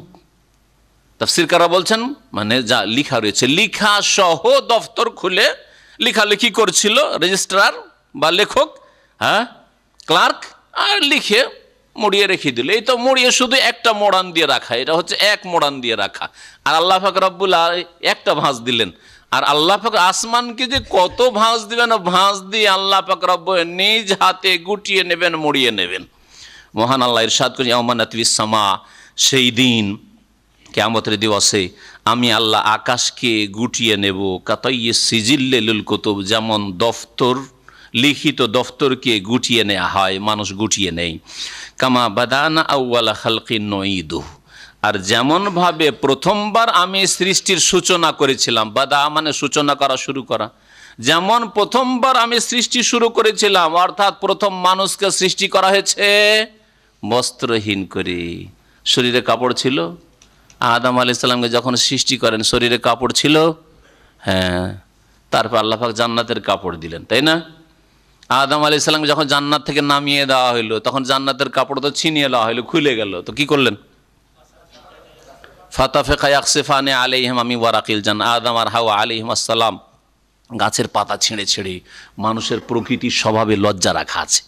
মানুষের স্বভাব যদি বিকৃত না হয়, চরিত্রহীন না হয়, তাহলে একটা ছোট ছেলেরও লজ্জা আছে। আমাদের ছোট ছোট বাচ্চারা যার সামনে পেশাব পায়খানায় যাওয়ার অভ্যাস আছে, ওর মায়ের সামনে আছে, হ্যাঁ হয়তো বোনের সামনে আছে, ওর সামনে যাবে শুধু। হঠাৎ করে দাদি এসছে বেড়াতে, নানি এসছে, না দেখলে মারতে শুরু করে। কেন দেখলে আমাকে? আমি বাথরুমে ছিলাম। মারতে শুরু করে কেন? লজ্জা রাখা আছে। এর সামনে কোনোদিন আমি উলঙ্গ হইনি, কাপড় খুলে দেখলো কেন? সুবহানাল্লাহ।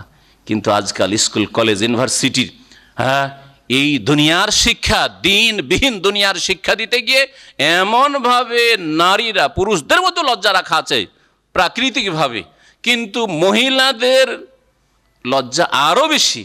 তারপরেও এই বিষাক্ত পরিবেশ তাদের লজ্জা থেকে এমনভাবে মুক্ত করে দিচ্ছে, লজ্জা তাদের দূর করে দিচ্ছে, অবাধ মেলামেশা, চোখে চোখ মেলবে আর অবাধ স্বাধীনতা, যার নাম এই তাদের ভাষায় যে স্বাধীনতা, যৌন স্বাধীনতা, ঘোরার স্বাধীনতা, ফেরার স্বাধীনতা, আউযুবিল্লাহ, এই করে যেটুকু বাকি বকিয়া লজ্জা বাড়িতে পারিবারিকভাবে ছিল সেটুকু ধ্বংস করে চলে আসছে।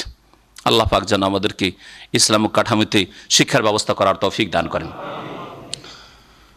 আল্লাহ পাক রব্বুল আলামিন বলছেন, কামা বাদানা আউয়াল খালকিন, যেমন প্রথমবার সৃষ্টির সূচনা করেছে, এরকম প্রত্যেক মানুষকে মায়ের পেট থেকে যখন ভূমিষ্ঠ হয়, কেউ বলতে পারবে যে মায়ের পেট থেকে আমি যখন এসেছিলাম তখন আমার শরীরে কাপড় ছিল? বলতে পারবেন? আরে হাজারে একজন এরকম, বা 2, 4, 10,000, 50,000 একজন বলতে পারেন যে আমার যখন জন্ম হয় তখন একটু খাতনা করাই ছিল, মানে চামড়া ছিল না সামনে, এটা বলতে পারেন হয়তো, তাই না? কিন্তু বলতে পারবেন না এমন কোনো মানুষ পয়দা হয়েছে, কোনো নবী রসুলও পয়দা হয়েছে যে শরীরে কাপড় নিয়ে মায়ের পেট থেকে ভূমিষ্ঠ হয়েছে? আছে? আল্লাহ বলছেন যে ওই রকম করে হাসরের মাঠে বিচার দিবসে হাজির করব বস্ত্রহীন। আচ্ছা, কোন মানুষ এমন আছে যে স্যান্ডেল জুতা পরে মায়ের পেট থেকে ভূমিষ্ঠ হয়েছে? না। আদমকে যখন আল্লাহ রূহ দিয়েছেন তখন তার পায়ে স্যান্ডেল জুতা ছিল না। ওই রকমই কোনো মানুষ মায়ের পেট থেকে স্যান্ডেল জুতা নিয়ে আসেনি, হ্যাঁ, খালি পায়ে। আর গুরলান ইউহশারুন নাসু ইয়াউমাল কিয়ামাতি হুফাতান উরাতান, গোররা নবী করিম সাল্লাল্লাহু আলাইহি ওয়াসাল্লাম বলছেন যে কিয়ামতের দিনে মানুষের হাসর হবে, মানুষকে সমবেত করা হবে, জবাবদিহির জন্য আল্লাহর সামনে হাজির হবে। হুফাতান উরাতান, হুফাতান মানে হাফির বহুবচন, খালি পায়ে, পায়ে কিছু থাকবে না। উরাতান আরির বহুবচন মানে উলঙ্গ অবস্থায়, বস্ত্রহীন অবস্থায়। গোরলান আগরালের বহুবচন, এর মানে হচ্ছে খাতনাবিহীন, খাতনা থাকবে না। খাতনা হয়েছিল দুনিয়াতে, তারপরও যখন আল্লাহ আবার সৃষ্টি করবেন, হ্যাঁ, কবর থেকে উঠবে, খাতনাবিহীন হাজির হবে। মা আয়েশা রাদিয়াল্লাহু তাআলা বলছেন, ইয়া রাসূলুল্লাহ, কি লজ্জাকর অবস্থা! আর রিজাল ওয়ান নিসাও জামিয়ান, অসংখ্য পুরুষ, অসংখ্য মহিলা, আর ওর মাঝখানে সবাই উলঙ্গ হয়ে উঠবে, এটা কেমন কথা হইল? কি লজ্জার অবস্থা! কেমন করে কি করব? নবী করিম সাল্লাল্লাহু আলাইহি ওয়াসাল্লাম বলছে, ইয়া আয়েশা, তো হে আয়েশা, আল আমরু আসাদ্দু মিন আইয়ানজরা বাযুহুম ইলা বায। সেই সময় এমন ভয়াবহত হবে, এমন মানুষ ভয়ে ভীত হবে, সন্ত্রস্ত হবে, নাফসি নাফসি করবে, তার শরীরে কি আছে না আছে, আর কার শরীরে কি আছে কোনো হদিস থাকবে না, কোনো খোঁজ খবর থাকবে না, কোনো খোঁজ খবর থাকবে না। হায় হায় হায়, এই অবস্থা হবে। আল্লাহু আকবার। এ হচ্ছে আল ফাজুল আকবার, মহা ভীতির দিবস। আল্লাহ পাক বলছেন, নঈদুহু, আমি সেই দিকে ফিরিয়ে নিয়ে আসো, মানে পুনরায় ওইভাবে সৃষ্টি করব, প্রথমবার যেভাবে সৃষ্টির সূচনা করেছিলাম সেইভাবে পুনরায় সৃষ্টি করব। ওয়াদান আলাইনা, এটা হচ্ছে আমার ওপর প্রতিশ্রুতির দায়িত্ব। এই প্রতিশ্রুতি পূরণ করা আমার দায়িত্ব। ওয়াদান আলাইনা, আমার পক্ষ থেকে হচ্ছে প্রতিশ্রুতি, ওয়াদা। ইন্না কুন্না ফাইল, নিঃসন্দেহে আমি তার বাস্তবায়ন করব, সেটা কাজে পরিণত করব। আল্লাহ করবেন। ওয়ালাকাদ কাতাবনা ফিজ জাবুরি মিন বাদি যিকরি আন্নাল আরদা ইয়ারিসুহা ইবাদিয়াস সালিহুন। আল্লাহ পাক তারপরে বলছেন, এই পৃথিবীর নেতৃত্ব কে পাওয়ার অধিকার রাখে? আজকালকার মুসলিমকেও যদি জিজ্ঞেস করা হয় তাহলে বলবে পৃথিবীর নেতৃত্ব পাওয়ার অধিকার কে রাখে? যার কাছে সায়েন্স রয়েছে, যার কাছে টেকনোলজি রয়েছে, যার কাছে অস্ত্র রয়েছে, যার কাছে জনবল রয়েছে, যার সেনাবাহিনী বেশি জোরদার রয়েছে, সে নেতৃত্ব পাবে। কথা ঠিক? ভুল কথা, ভুল কথা শুনে রাখেন। তাই যদি হইতো তো রাসূলুল্লাহ সাল্লাল্লাহু আলাইহি ওয়াসাল্লাম কখনো নেতৃত্ব পেতেন না, আবু বকর রাদিয়াল্লাহু আনহু কখনো খেলাফত পেতেন না, ওমর কখনো খেলাফত পেতেন না, উসমান আলী কখনো খেলাফত পেতেন না, মুয়াবিয়া রাদিয়াল্লাহু কখনো খেলাফত পেতেন না। তাদের চাইতে অনেক শক্তিশালী ছিল পারস্য সাম্রাজ্য, রোম সাম্রাজ্য, ঠিক কিনা? হ্যাঁ, মোগলরা কখনো ভারতের নেতৃত্ব পেত না। এখনো ভারতে 15 থেকে 20% মুসলমান, হ্যাঁ, আর তখনও এই 15 থেকে 20% এর চাইতে কমই ছিল, হয়তো মুসলমান বেশি ছিল না। তারপরে এই 15% মুসলিমকে আল্লাহ পাক 800 বছর ভারত মহাদেশে রাজত্ব দিয়েছেন, তেমনি হ্যাঁ, বাবর কোথায় ছিলেন? হ্যাঁ, আকবর কোথায়? আওরঙ্গজেব কোথায়? ঠিক না? জাহাঙ্গীর কোথায়? শেরশাহ সূরি কোথায়? তাদের রাজত্ব কোথায় ছিল? আল্লাহ পাক রব্বুল আলামিন এই কথা এই আয়াতে বলেছেন। আর এরকম বেশ কিছু আয়াত রয়েছে, এই বিষয়টি ভালো করে শুনুন যে আমরা কোন দিকে চললে আল্লাহ পাক আমাদের হারিয়ে যাওয়া নেতৃত্ব আবার ফিরিয়ে দেবেন। আমাদের 1000 বছরের নেতৃত্ব হারিয়ে গেছে, খেলাফত শেষ হয়ে গেছে, খেলাফতের রাশেদা শেষ হয়েছে, ওমাইয়া বংশের খেলাফত ইসলামী খেলাফত শেষ হয়েছে, আব্বাসি ইসলামী খেলাফত শেষ হয়েছে, তুর্কিদের ইসলামী খেলাফত শেষ হয়েছে, মোগলদের রাজত্ব, মুসলিম রাজত্ব শেষ হয়েছে। আমরা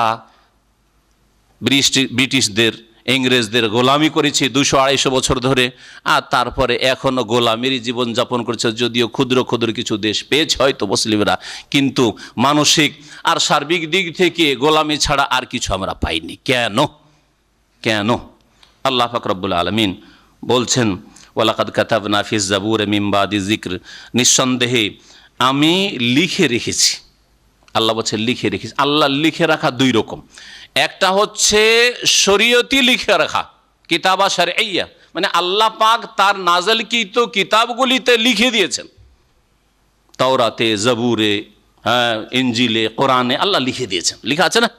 জি হ্যাঁ। আর একটা লিখা হচ্ছে কিতাবা কাদরিয়া, সৃষ্টিগত তকদিরগত ভাবে লিখে রাখা।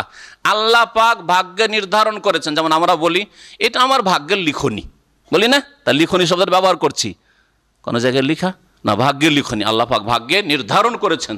তো লিখাটা নির্ধারণের অর্থে, তকদিরের অর্থে ব্যবহার হয়। তো এখানে দুটোই তাফসীর হইতো, ওয়ালাকাদ কাতাবনা, নিঃসন্দেহে আমি লিখে রেখেছি, মানে ভাগ্যে নির্ধারণ করেছি। আর আমি কিতাবাদিতে, আসমানি কিতাবে লিখেও রেখেছি কি, ফিজ জাবুরে মিন বাদি যিকর, জবুরে মিন বাদি যিকর, উপদেশের পরে, জবুরে উপদেশের পরে। এর বা তাফসীর কি? এরও দুটো তাফসীর। একটা তাফসীর বাহ্যিক তাফসীর, জবুর মানে দাউদ আলাইহিস সালামের ওপর নাজিল করা কিতাব, আর মিন বাদি যিকর উপদেশের পরে মানে দাউদ আলাইহিস সালামের আগে যে একটি বড় উপদেশের কিতাব এসেছিল সেটি হচ্ছে তাওরাত। তাওরাত মুসা আলাইহিস সালামের প্রতি নাজিলকৃত কিতাব। তাহলে মুসা আলাইহিস সালামের ওপর নাজিলকৃত যে জিকির উপদেশ ছিল, যাকে আল্লাহ জিকির বলেছেন, তাতেও লিখেছি। সেই কিতাবে লেখার পরে আবার দাউদ আলাইহিস সালামের ওপর নাজিলকৃত আসমানি কিতাব জবুরেও এই কথা লিখে রেখেছি। এটা হচ্ছে একটি তাফসীর।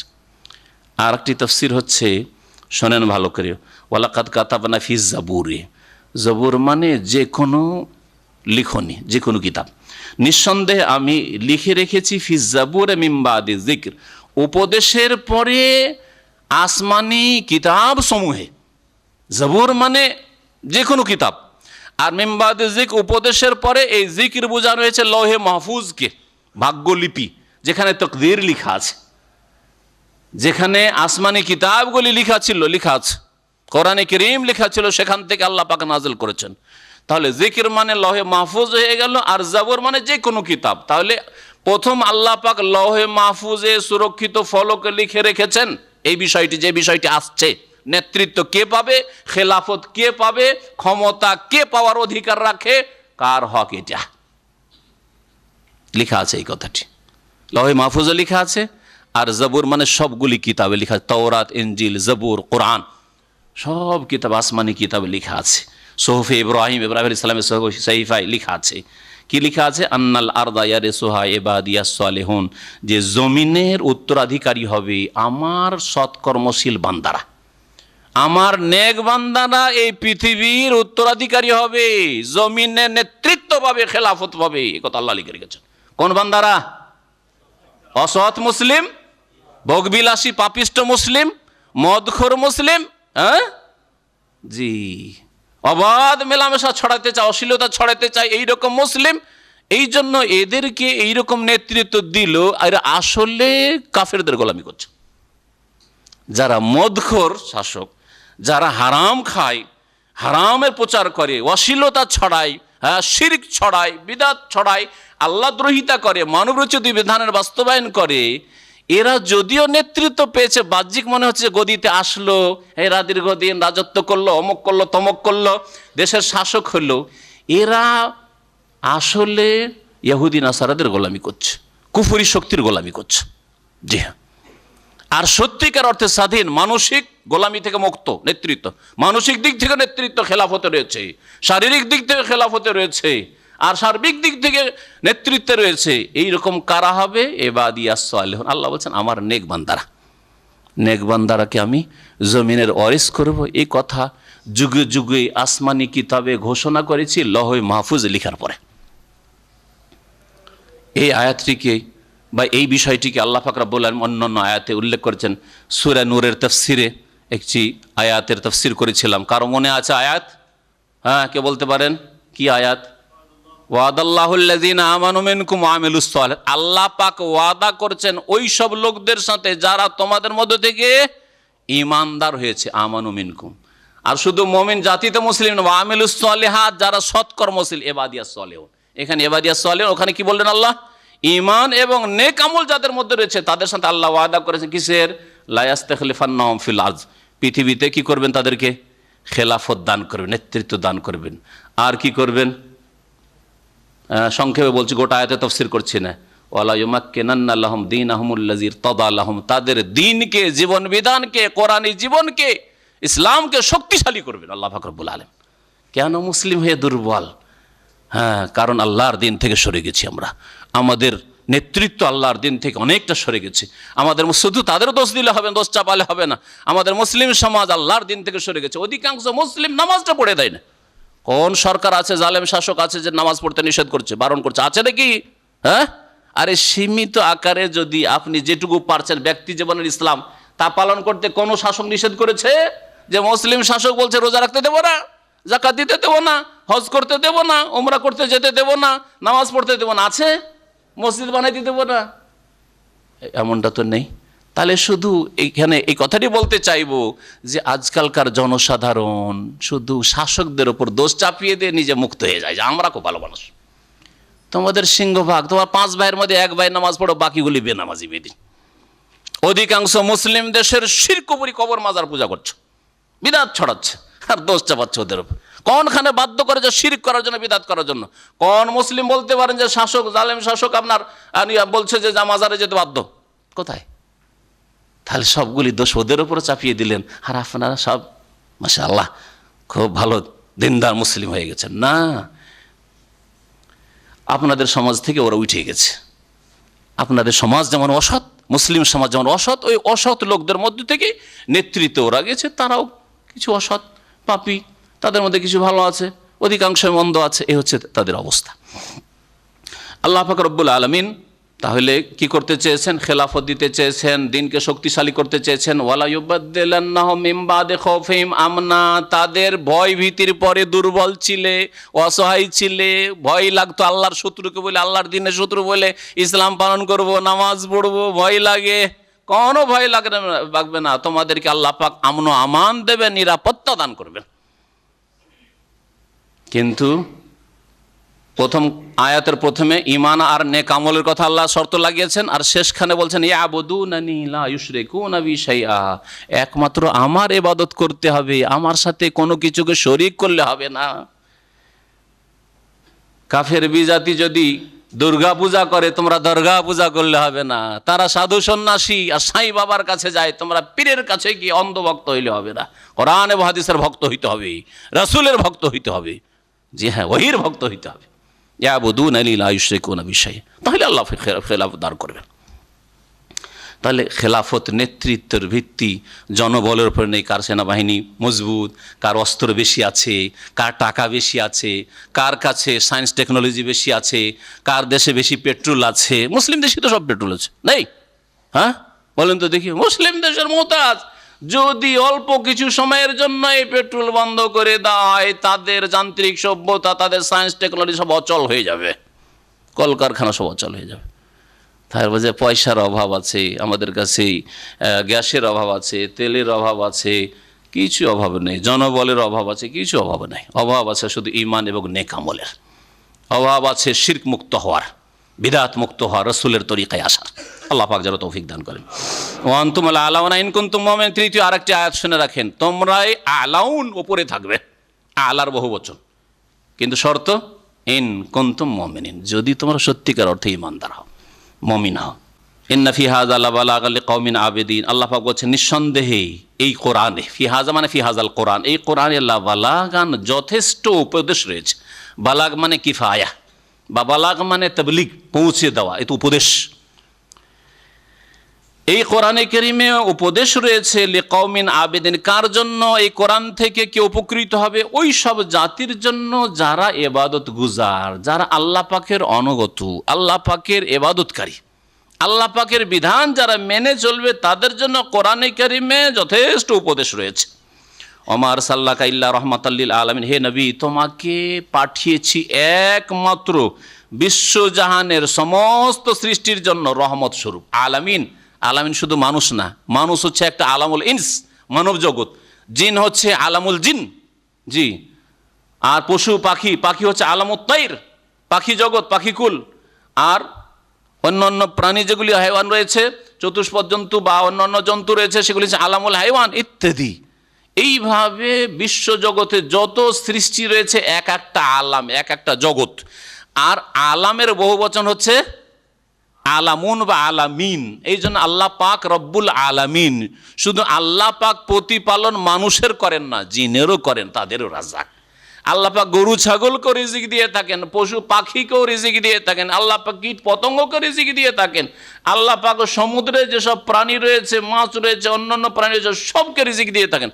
আল্লাহ পাক যেগুলি কষ্টদায়ক পশু প্রাণী, সাপ বিচ্ছু, সেগুলোকেও রিজিক দিয়ে থাকেন। সেগুলো এক আলাম, এক একটি জগৎ, রব্বুল আলামিন তিনি। আর নবী করিম সাল্লাল্লাহু আলাইহি সাল্লাম আল্লাহ রব্বুল আলামিন, আর নবী সাল্লাল্লাহু আলাইহি সাল্লাম রাহমাতুল লিল আলামিন, সমস্ত সৃষ্টিকুলের জন্য তিনি করুণা স্বরূপ, রহমত স্বরূপ। রাসূলুল্লাহ সাল্লাল্লাহু আলাইহি সাল্লামের এই রহমত থেকে যে যতটা অংশ নিতে পারে, যেই দেশ যতটা ভাগ নিতে পারে, যেই পরিবার যতটা ভাগ নিতে পারে, যেই সমাজ যতটা ভাগ নিতে পারে, যেই ব্যক্তি যতটা অংশ নিতে পারে, নেওয়ার চেষ্টা করতে আল্লাহ যেন তৌফিক দান করেন। রহমত তিনি এসেছেন, এখন রহমত নেবেন নেবেন না, কতটা নেবেন আপনি, কতটা আপনার গরজ রয়েছে সেটা আপনার বিষয় না। আপনি রহমত চান না জহমত চান, আযাব চান, সেটা আপনি চিন্তা করুন। এখন আল্লাহ পাক রব্বুল আলামিন বলছেন যে হে রাসূল, তোমাকে বিশ্বজাহানের জন্য রহমত ছাড়া আর কিছু করে পাঠাইনি, রহমত ছাড়া আর কিছুই করে পাঠাইনি, মানে একমাত্র রহমত আর করুণা করে পাঠিয়েছি। আর সবচেয়ে বড় রহমত হচ্ছে তৌহিদ। এজন্য তারপরে তৌহিদের কথা বলছেন, ভালো করে শুনেন। একটি আয়াতের আর একটি আয়াতের সাথে সম্পর্ক রয়েছে। কুল, হে নবী জানিয়ে দাও, ইন্নামা ইউহা ইলাইয়া, নিঃসন্দেহে আমাকে ওহী করা হয়েছে, আন্নামা ইলাহুকুম ইলাহু ওয়াহিদ, যে তোমাদের এলাহ, সত্য উপাস্য হচ্ছেন একজন এলাহ, একজন মাবুদ, তিনি আল্লাহ। তাহলে এক আল্লাহ, তার উলুহিয়াত, রুবুবিয়াত, তার আসমা সিফাত মেনে নেওয়া, এটি হচ্ছে সবচেয়ে বড় আল্লাহর রহমত। এই জন্য যেই দেশে যত বেশি তৌহিদ আছে আর শিরক মুক্ত আছে, সেই দেশে তত বেশি আল্লাহ পাকের রহমত আছে। আজকে সৌদি আরবকে দেখুন, আলহামদুলিল্লাহ, এখানে আল্লাহ ছাড়া কাউকে সেজদা হয়, এখানে তারকা নক্ষত্রকে সেজদা হয়, আগুনের পূজা হয়, মূর্তি পূজা হয়, কবর মাজার পূজা হয়, কোনো জিন্দা পীরের পূজা হয় না, পূজা হয়, হয় কিছু হয়, গাছের পূজা হয়, নদী নালার পূজা হয়, লোহিত সাগর আর এই উপসাগরের পূজা হয়, হয় না। কিন্তু আমাদের দেশগুলিতে, অন্যান্য দেশগুলিতে এই সবের পূজা হয়। কেউ কোনোটার পূজা করছে, কেউ কোনোটা, কেউ দরগার পূজা করছে, কেউ দুর্গার পূজা করছে, কেউ গাছের পূজা করছে, কেউ গঙ্গা যমুনার পূজা করছে, যার ফলে আল্লাহ পাকের আযাব, যার ফলে আল্লাহ পাকের আযাব। রহমত রহমত হচ্ছে তৌহিদ। আল্লাহর তৌহিদ যদি থাকে আর শিরক মুক্ত করতে পারে, তাই আল্লাহর রহমত নেমে আসবে। নবী সাল্লাল্লাহু আলাইহি সাল্লামকে যে রহমত করে আল্লাহ পাঠিয়েছেন, সেই রহমতে সবচেয়ে বেশি ভাগ পাবেন। চিন্তা করুন, এইসব দেশে একটা ফল হয় না। পানিটা আজকে আমাদের এক ভাই একটু আগে আমার আলোচনা শুরু করার আগে বললেন যে এইখানে যে পানিটা সাপ্লাই করে তাদের কোম্পানি, ও যে আল কাসিম থেকে আসে। তারপরে যেই পানিগুলি পান করছেন, মিষ্টি পানি, এগুলিও সামুদ্রিক পানি। সমুদ্রের পানিকে শোধন করে লবণ মুক্ত করে আপনাদের জন্য, আমার জন্য পেশ করা হয়। তারপরে এইখানে কত পর্যাপ্ত পরিমাণে আর কত পরিষ্কার পরিচ্ছন্ন পানি খেতে পারছেন। আর আমাদের দেশে মিষ্টি পানি 2 হাত খনন করলেই, মাটিতে 2 হাত নিচে গেলেই পানি পাওয়া যায়। আর তারপরেও কত যে পানিতে আর্সেনিক, আর কত যে জীবাণু, আর কত যে বালা মুসিবত আল্লাহ জানে। পানির কারণে পেট খারাপ হয় না? কেন? এত মিষ্টি থাকা সত্ত্বেও, এত মিষ্টি পানি, এত পানির অভাব মুক্ত, পানির কোনো অভাব নেই, তারপরেও পানিতে কোনো শান্তি নাই। কেন? পানি দোষমুক্ত কেন নয়? পানিতে বালা মুসিবত কেন? কারণ শিরকে ডুবে আছে সমাজ, আল্লাহ পাকের দিন থেকে সরে গেছে, তৌহিদ থেকে সরে গেছে। এই জন্য আল্লাহ পাক রব্বুল আলামিন বলছেন, ফাহাল আনতুম মুসলিমুন, আল্লাহ এক ইলাহ, সত্যিকার ইলাহ, আর কোনো সত্য মাবুদ নেই। তাহলে তোমরা, হে মানুষ, তোমরা কি আত্মসমর্পণ করবে? এই কথা কি মানবে তোমরা? যদি মানো তাহলে তোমাদের জন্য রাসূল রহমত, আর না মানো তাহলে তোমাদের জন্য রাসূল রহমত নন। ফাইন তাওয়াল্লাউ, তারা যদি ফিরে যায়, না মানে অমান্য করে, ফাকুল, তাহলে হে নবী তুমি জানিয়ে, আযানতুকুম আলা সাওয়া, তোমাদেরকে যথাযথভাবে আমি জানিয়ে দিলাম, ঘোষণা করে। আজানা মানে ঘোষণা করে দেওয়া, জানিয়ে দেওয়া। আজানকে আজান এই জন্য বলা হয়, আজানের মাধ্যমে কি জানানো হয়, কি ঘোষণা করা হয়, যে নামাজের সময় শুরু হয়ে গেছে, নামাজের ওয়াক্ত হয়ে গেছে। এই জন্য আজানকে আজান। আযানতুকুম মানে আলামতুকুম, আলামতুকুম দুটি হইতে পারে, এলাম আর এলান, ঘোষণা। তোমাদেরকে জানিয়ে দিচ্ছি, আলা সাওয়া মানে যথাযথভাবে, মানে এমন নয় যে আমি জানলাম তোমরা জানলে না, ভালো করে জানিয়ে দিলাম। আমি যেমন জানি আল্লাহর দিনের কথা, তোমাদেরকে ভালোভাবে জানিয়ে দিলাম। এবং পরিণাম সম্পর্কে, আল্লাহর দিন যদি মানো তাহলে কি পাবে, আল্লাহর দিন না মানো তাহলে কি শাস্তি রয়েছে, দুনিয়া আখিরাতে দুর্যোগ রয়েছে, আযাব রয়েছে, তাও তোমাদেরকে আলা সাওয়া ভালোভাবে যথাযথভাবে জানিয়ে দিলাম। আযানতুকুম আলা সাওয়া। আর আমাদের মাঝে আর তোমাদের মাঝে যে জিহাদ হবে, যুদ্ধ হবে, ওইটাও জানিয়ে দিলাম। বদর হবে, ওহুদ হবে, খন্দক হবে, মক্কা বিজয় হবে। আযানতুকুম আলা সাওয়া, কারণ মক্কি সূরা, সূরা আম্বিয়া, তো মক্কায় জানিয়ে দেওয়া হচ্ছে যে দেখো, যদি তোমরা না মানো তাহলে তোমাদেরকে যথাযথভাবে জানিয়ে দিছি, সাবধান হয়ে যাও, যে ভবিষ্যতে কিন্তু এমন একটা সময় আসতে যাচ্ছে, যেই সময় আমাদের মাঝে তোমাদের মাঝে যুদ্ধ বাঁধবে, জিহাদ ফি সাবিলিল্লাহ হবে, আর তোমরা লাঞ্ছিত অপদস্থ হবে। মক্কায় তোমরা নেতৃত্বে রয়েছো, আর মক্কায় তোমরা দাপট দেখাচ্ছ, জুলম অত্যাচার করছো, এখান থেকে নিশ্চিহ্ন হয়ে যাবে। আযানতুকুম আলা সাওয়া। ওয়াইন আদরি আকারিবুন আম বাঈদুম মা তুআদুন, আর আমি জানি না যে আকারিবুন আম বাঈদ, সেটা নিকটবর্তী না দূরবর্তী। কোনটা? ওই সময়টা, যে সময়ের প্রতিশ্রুতি করা হয়েছে, এমন একটা সময় যে সময় হক বাতিলের মাঝে চূড়ান্ত ফয়সালা হবে, সেই সময়টা কাছে না দূরে, এটা কি? এটা সম্পর্কে একদল তাফসীরকাররা বলছেন যে মক্কা বিজয়। মক্কা বিজয়টা কাছে না দূরে? এ মক্কায় আমাদের উপর জুলম অত্যাচার চালাচ্ছ, রাসূলুল্লাহ সাল্লাল্লাহু আলাইহি ওয়াসাল্লাম সালাত আদায় করছেন আর উটের ভুঁড়ি চাপিয়ে দিচ্ছ। ওই সময়টা, যেই সময় বিজয় লাভ করব আমরা, তোমরা লাঞ্ছিত অপদস্থ হবে, সেই সময়টা আকারিবুন আম বাঈদ, আমি জানি না যে সেটা কাছে না দূরে, কত বছর পরে হবে, কিন্তু হবে। বদরে ফয়সালা হবে, 70 জন তোমাদের জাহান্নামে পৌঁছবে নিহত হয়ে, আর 70 জন বন্দী হয়ে, আমাদের মতো দুর্বল যাদেরকে মনে করে তাদের হাতে বন্দী হয়ে আসবে। আর মসজিদে আমরা তোমাদেরকে বেঁধে রাখবো, তোমাদেরকে কয়েদি করবো, তোমাদেরকে গ্রেফতার করব। এ কথা কল্পনা করতে পারো না। সেটা হবে, সেটা কখন হবে? আকারিবুন আম বাঈদ, কাছে আছে না দূরে আছে জানি না। এটা একটা তাফসীর, দুনিয়ার বিজয়ের কথা বলা হয়েছে, তাহলে যে বিজয়টা দূরে না কাছে। আর কেউ কেউ বলেছেন না, কিয়ামতের ফয়সালা, কিয়ামতের ফয়সালা আকারিবুন আম বাঈদ, কিয়ামত কাছে আছে না দূরে আছে জানি না। কিয়ামতের কথা যখন রাসূলুল্লাহ বলতেন যে একদিন পৃথিবী ধ্বংস হবে আর জবাবদাহি করতে হবে, কাফেররা ঠাট্টা মজাক করতো, যালিকা রাজুম বাঈদি, কোন কথা বলে গো, আইজা মিতনা, আমরা যখন মারা যাবো, বা কন্যা তোরাবান, আর তারপরে মাটিতে মিশে যাব, আইন্না লাফি খালকিন জাদিদ, আবার নতুন করে আবার আমাদের পয়দা করা হবে। এটা হাজার আজম বাইত, এটা হচ্ছে জালিকার আজম বাইত, এটা অনেক দূরের কথা।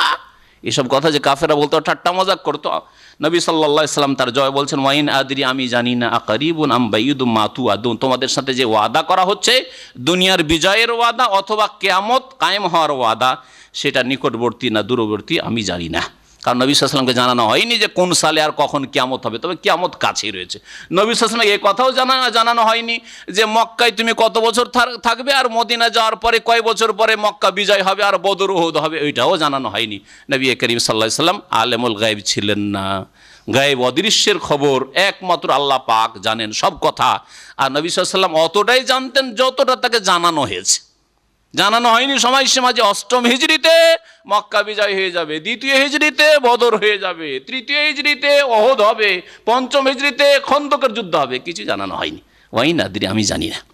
ইন্নাহু ইয়ালামুল জাহরা মিনাল কওলি ওয়া ইয়ালামু মা তাকতুমুন, নিঃসন্দেহে সেই আল্লাহ পাক রব্বুল আলামিন জানেন আল জাহরা মিনাল কওলি, ওই সব কথা যা প্রকাশ করো, যে কথা প্রকাশ্যে হয়ে থাকে মানুষের, তাও আল্লাহ জানেন। ওয়া ইয়ালামু মা তাকতুমুন, আর যা তোমরা লুকায়িত রাখো, লুকিয়ে লুকিয়ে মনে মনে বলো, চুপি সারে বলো, তাও আল্লাহ পাক জানেন। মনে লুকিয়ে রেখেছো, মুখে ফুটেও ফিসফিস করেও বললেন না, সেটাও আল্লাহ জানেন। ওয়াইন আদরি লাআল্লাহু ফিতনাতুন লাকুম, আর আমি এটাও জানি না যে হতে পারে, লাআল্লাহু সম্ভবত, ফিতনাতুন লাকুম, এটা মানে এই যে বিলম্ব, বিজয় হাসিল হচ্ছে না মুসলিমদের, হ্যাঁ, বা তোমাদেরকে আল্লাহ ছাড় দিয়েছেন, দাপট দিয়েছেন, ক্ষমতা দিয়েছেন, কুফরি শক্তির যে দাপট আর ক্ষমতা, লাআল্লাহু ফিতনাতুন লাকুম, হতে পারে যে এটা তোমাদের জন্য পরীক্ষা স্বরূপ। কাফেরদেরকে ছাড় দেওয়া, ছেড়ে দেওয়া নয়, ছাড় দেওয়া আল্লাহ পাকের পক্ষ থেকে পরীক্ষা। বেনামাজিদেরকে কোনো রোগ না দেওয়া, বালা মুসিবত না আসা, তাদের দুর্ঘটনা না হওয়া, আল্লাহ পাকের পক্ষ থেকে ফিতনাতুল লাকুম, বেনামাজিরা শুনে রাখো, তোমাদের জন্য পরীক্ষা। পরীক্ষা কারণ আমোদ ফুর্তিতে রয়েছে, এই লোকটা নামাজ পড়ে তারপরও অসুখ থাকে ম্যাক্সিমাম সময়, আর আমি একটা নামাজও পড়ি না, রোজাও রাখি না, না কোনো বালা মুসিবত না অসুখ, আর স্যালারি মাসের মাস আসছে, এত টাকা ইনকাম করলাম, মনে করে যে আল্লাহ খুব খুশি আছে আমার উপর, তাই না? এটা ফিতনা, পরীক্ষা, আল্লাহর পরীক্ষা। আল্লাহ তোমাকে চাই যে তুমি গোমরা হও, গোমরা করার জন্য তোমাকে সুস্থ রেখেছে বেনামাজি, গোমরা করার জন্য তোমাকে আল্লাহ পাক ভালো স্যালারি দিয়েছে, ভালো ব্যবসা বাণিজ্য দিয়েছে, টাকা পয়সা দিয়েছে। গোমরা পথিক, গোমরা পথভ্রষ্ট, জাহান্নামের ইন্ধন বানাবার জন্য আল্লাহ পাক তোমাকে নেতৃত্ব দিয়েছে, জুলম অত্যাচার করছো তারপরেও। লাআল্লাহু ফিতনাতুল লাকুম, হতে পারে এতে তোমাদের জন্য পরীক্ষা রয়েছে। ওয়া মাতাউন ইলাহিন, আর এই ভোগের সুযোগ রয়েছে কতদিন? মাতাউন, ভোগের সুযোগ, এইটা হচ্ছে ভোগের সুযোগ। আল্লাহ যে ছাড় দিয়েছেন, এটা ভোগের সুযোগ রয়েছে এলাহীন, এক নির্ধারিত কাল পর্যন্ত বা কিছু কাল পর্যন্ত। এলাহীন মানে কিছু কাল পর্যন্ত, কিছু দিনের জন্য, যতই দাপট থাক না কেন, একদিন অসহায় হয়ে যেতে হবে, একদিন অসহায় হয়ে যেতে হবে। একদিন মালাকুল মউত কেড়ে নিয়ে চলে যাবে রূহ। কালা, রাসূলুল্লাহ সাল্লাল্লাহু আলাইহি সাল্লাম বললেন, নবী করিম সাল্লাল্লাহু আলাইহি সাল্লাম জিহাদের ময়দানে গেলে বলতেন, যেমন হাদিসে রয়েছে।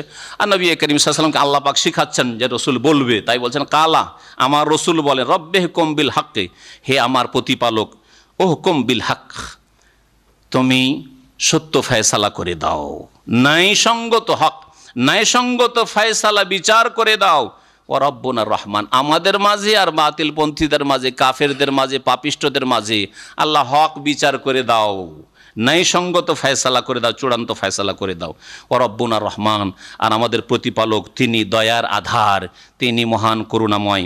আল মুস্তাআনু আলা মা তাসিফুন, তোমরা যা কিছু বলো, বর্ণনা করো, ওয়াসাফা ইয়াসিফু মানে বর্ণনা করা, তোমরা যা কিছু বলো আল্লাহ সম্পর্কে, আল্লাহর দ্বীনের বিরোধিতায়, আল্লাহ দ্রোহিতায়, নবী সম্পর্কে যদি ভ্রান্ত কথা বলেন, দিন সম্পর্কে ভ্রান্ত কথা বলেন, যদি আকীদা সম্পর্কে ভ্রান্ত কথা বলেন, ইবাদত বন্দেগী সম্পর্কে ভ্রান্ত কথা বলেন, মানুষকে যদি চরিত্রহীন করার জন্য ভ্রান্ত কথা বলেন, আল্লাহ পাক বলছেন আল মুস্তাআন, নবী সাল্লাল্লাহু আলাইহি ওয়াসাল্লাম বলতেন আল মুস্তাআনু আলা মা তাসিফুন, তোমরা যা কিছু বর্ণনা করো সে সম্পর্কে আল্লাহই হচ্ছেন সহায় স্থল।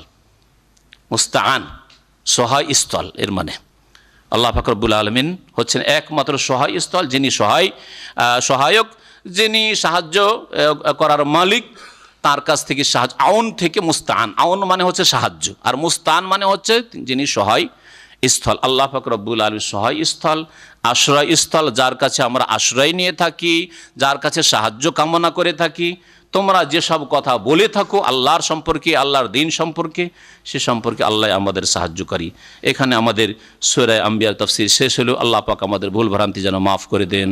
আল্লাহ আমাদেরকে ভালো কথা বলার যেন তৌফিক দান করেন, ভালো পথে চলার যেন তৌফিক দান করেন। আল্লাহ পাক কোরআনে কারীমের জীবন গড়ার তৌফিক দান করেন। আল্লাহ পাক রাসূলের তরিকায় চলার যেন তৌফিক দান করেন। আল্লাহ পাক আমাদের সকলকে জান্নাতুল ফিরদৌস যেন দান করেন। সুবহান রাব্বিকা রাব্বিল ইজ্জাতি আম্মা ইয়াসিফুন ওয়া সালামু আলাল মুরসালিন ওয়াল হামদুলিল্লাহি রাব্বিল আলামিন। অল্প কিছু সময় বাকি আছে, এই জন্য আপনাদের কিছু প্রশ্নের উত্তর দিচ্ছি। আমাদের কিছু অনলাইনে প্রশ্ন হয়তো আছে, আমাদের ভাই পেশ করবেন, আর তার আগে আমাদের যে লিখিত প্রশ্নগুলি এসছে তার কিছু উত্তর দিচ্ছি। প্রথম প্রশ্ন যেটা আমাদের সামনে এসছে সেটা হচ্ছে, একজন ব্যক্তি মাল সামান কেনে ও চুরি করে, মানে কেনেও বিক্রি করে আর চুরি করে, একসাথে বিক্রি করে, মানে কিনে এবং চুরি করে বিক্রি করে, হারাম মালও থাকে আর হালালও থাকে। এখন তার কাছ থেকে কি কোনো সামান কেনা জায়েজ? হ্যাঁ, যদি আপনার জানা থাকে যে নিশ্চিত এই লোকটা চুরিও করে আর কিছু ব্যবসাও করে, মানে চুরি করা সামান একসাথে বিক্রি করে, আর জানা না থাকে কোনটা চুরি করা মাল আর কোনটা তার বৈধ মাল, তাহলে তার কাছ থেকে কিনবেন না। তবে যদি জানা থাকে যে এই মোবাইলটা তার কেনা, মোবাইলের ব্যবসা, আর এটা হচ্ছে চুরি করা মোবাইল, তাহলে যেটা জেনে নিয়েছেন চুরি করা, সেটা চুরি করা মালকে আশ্রয় দেওয়া, চুরি করা মাল কোথাও রাখার জন্য সুযোগ সুবিধা দেওয়া হারাম। আপনিও একজন চোর। আজকাল অনেকে এরকম করে, চোর চুরি করে, গরু চুরি করে নিয়ে গিয়ে অন্যের বাড়িতে রাখে। হ্যাঁ, এইরকম সাইকেল মোটরসাইকেল চুরি করলে অন্যের বাড়িতে রাখে, কারণ চোরকে তো চেনে, চোরের বাড়ি রাখলে এত ধরা পড়ে যাবে, এই জন্য ভালো মানুষের বাড়িতে রাখে। অনেক দাড়িওয়ালা লোকেরা, কারণ ওর বাড়িতে সন্দেহ করবে না যে দাড়িওয়ালা লোক আবার রাখবে। হ্যাঁ, নামাজি লোক, নামাজ আর দাড়িটা লেভেল, ওই চুরির মালকে আশ্রয় দেওয়ার জন্য, স্থান দেওয়ার জন্য, তো এটা হারাম। গ্রামে গঞ্জে অনেকে মহিলাদের চুল কিনতে আসে, এ ধরনের মহিলাদের মাথার চুল বিক্রি করা যাবে কি না? মাথার চুল বিক্রি করা যাবে না, চুল কখনো বিক্রি করবেন না, কারণ চুল কেনার মাধ্যমে হতে পারে সেহের জাদু করতে পারে। এটা মারাত্মক ক্ষতিকর হবে আপনার জন্য, আপনার স্ত্রীর জন্য, আপনার মেয়েদের জন্য। কখনো বিক্রি করবেন না, কখনো বিক্রি করবেন না। জাদু, সেহের জাদু যেসব দিয়ে করা হয় তার একটা হচ্ছে চুল। কারো যদি চুল পেয়ে যায়, চুল দিয়ে তারা সেহের জাদু করতে পারে, হতে পারে তাকে মেরেই ফেলবে অথবা তাকে রুগ্ন করে দিবে, তার বিভিন্ন ক্ষয়ক্ষতি করবে, অঙ্গহানি করবে। বাবা মায়ের পায়ের নিচে সন্তানের বেহেশত নাকি? বাবা মায়ের খেদমতে সন্তানের বেহেশত, প্রথম কথাটি জাল হাদিস, সই নয়। বাবা মায়ের পায়ের নিচে সন্তানের বেহেশত, এটা জাল কথা। আর বাবা মায়ের খেদমতে সন্তানের বেহেশত ঠিক আছে। বাবা মায়ের যদি খেদমত করে, যেই খেদমত শরীয়তে আল্লাহ পাক নির্দেশ দিয়েছেন, যদি আদায় করে তাহলে অবশ্যই জান্নাত রয়েছে। কিন্তু খেদমত মানে আমাদের দেশের বাবারা, আমার এর উপর আলোচনা আছে যে বাবা মায়ের করণীয়, বাবা মায়ের ওপর ছেলে মেয়েদের হক রয়েছে। যা কিছু ইনকাম করলো বড় ছেলেরা বা যেই ছেলেরাই করলো, ছোটও করতে পারে অনেক সময়, সব নিয়ে নিজের নামে করলো, আর একটা বাটমারি এক পয়সাও দিল না, একটা পয়সা সংসারে দেয়নি, আর একজন 1 লক্ষ রিয়াল দিল, আর শেষখানে সবাইকে সমান করে ভাগ করে দিয়ে, এক ভাইয়ের টাকা পয়সা জমি জায়গা সবাইকে ভাগ করে দিয়ে দিল। এরা হচ্ছে জালেম বাপ মা। এই খেদমত ইসলামে নেই। তো খেদমতটাকে সবসময় বুঝবেন। খেদমত হচ্ছে তাদের চিকিৎসা দেওয়া ফরজ, তাদের ভরণ পোষণ খাওয়া দাওয়া দেওয়া ফরজ। আপনি যেই রকম ঘরে থাকবেন ওই রকম ঘরে রাখবেন, আপনি যেমন খাবেন সেই রকম খাওয়াবেন, আপনি যেমন সুখ শান্তিতে থাকতেন সেই রকমই মানসিক দিক থেকে সুখ শান্তিতে রাখবেন, যা তাদের প্রয়োজন রয়েছে সেই প্রয়োজন মেটাবেন। অবশ্যই প্রত্যেক ছেলের উপরে ফরজ, প্রত্যেক ছেলের উপরে ফরজ।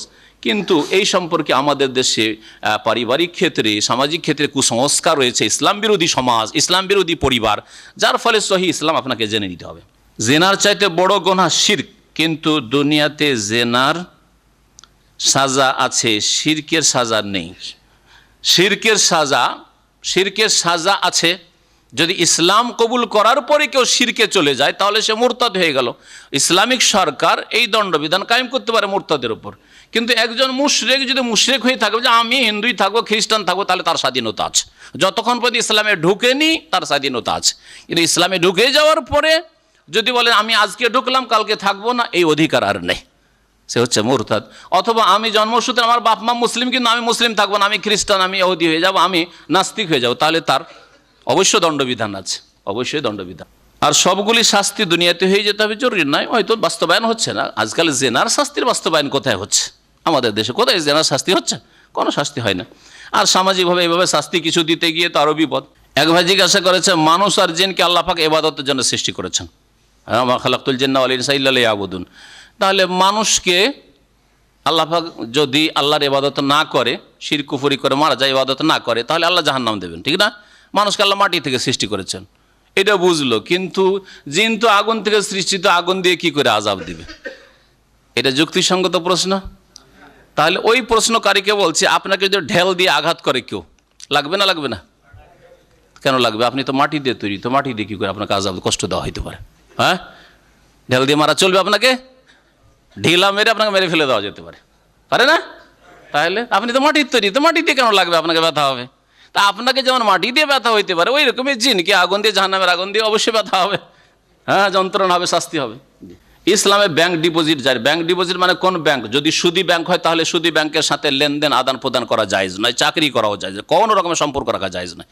আর যদি ইসলামিক ব্যাংক হয়, যেখানে লাভ লস দুটোতে শরিকের শর্তে আপনি টাকা রাখছেন, যা লাভ হবে লভ্য অংশ থেকে, ফিক্স না যে বাৎসরিক আপনাকে 10% দেব, না, এরকম নয়, বরং বছর পরে আমরা হিসাব করে দেখব, যেটা লাভ হয়, লাভ হলে তাতে 50-50 থাকবে, অথবা আপনি নেবেন 20%, আমরা নেব 80%, আমাদের খরচ বেশি হলে যেমন ইত্তেফাক হবে জায়েজ রয়েছে। ব্যবসা যেমন ব্যক্তি পরে যে ব্যবসা হতে পারে, আমার টাকা আমি ব্যবসা বুঝি না, একজন বিজনেসম্যানকে দিলাম যে ভাই 1 লাখ টাকা দিলাম, আপনি ব্যবসা করেন, আর মাসের মাস হিসাব করবেন, হিসাব করে যদি লাভ হয় তো লাভ দেবেন, আর লস হলে প্রস্তুত আছি লস নেওয়ার জন্য। এটা মোদারাবা, আরবি ভাষায়, হাদিসের ভাষায় রাসূলুল্লাহ সাল্লাল্লাহু আলাইহি ওয়াসাল্লামের জামানায় মোদারাবা হইতো। তো মোদারাবা যদি হয় তাহলে জায়েজ রয়েছে। এক ভাই জিজ্ঞাসা করেছেন যে রাসূলুল্লাহ সাল্লাল্লাহু আলাইহি ওয়াসাল্লাম যেমন সাহাবীদেরকে নিয়ে কাফেরদের বিরুদ্ধে যুদ্ধ করেছেন, এখন ইসলামী দল ইসলামকে ঠিক রাখার জন্য সরকারের বিরুদ্ধে যুদ্ধ করা যাবে? সরকারের বিরুদ্ধে যুদ্ধ করে রাসূলুল্লাহ সাল্লাল্লাহু আলাইহি ওয়াসাল্লাম সরকারের বিরুদ্ধে যুদ্ধ করেছেন কখন? কখন? নেতৃত্ব পাওয়ার পরে না নেতৃত্ব পাওয়ার আগেই? হ্যাঁ, পরে। মদিনায় এসে দ্বিতীয় হিজরিতে জিহাদ শুরু করেছে, তাই না? আর মক্কায় 13 বছরে দেখান তো যে একটা কাফের গায়ে হাত দিয়েছেন, মারা তো দূর, লড়াই করার দূরের কথা, যে একটা চড় দিয়েছেন একটা কাফেরকে, দেখাতে পারবেন?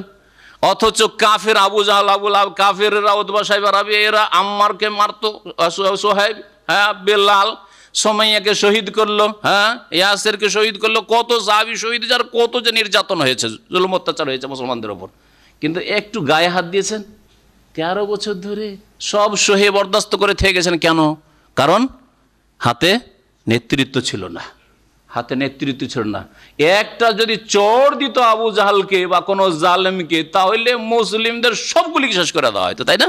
নেতৃত্ব পাওয়ার পরে, হ্যাঁ, মদিনায় এসে ইসলামী খেলাফত কায়েম হয়েছে, হ্যাঁ, ইসলামের নেতৃত্ব যখন পাওয়া গেছে, তখন আল্লাহ বলছেন ওয়াযানা লিল্লাযিনা ইউকাতালুনা বিআন্নাহুম যুলিমু, অনুমতি দেওয়া হলো এখন। তার মানে এর আগে অনুমতি, পারমিশন ছিল না, মক্কায় নিষেধ ছিল, বুঝছেন না?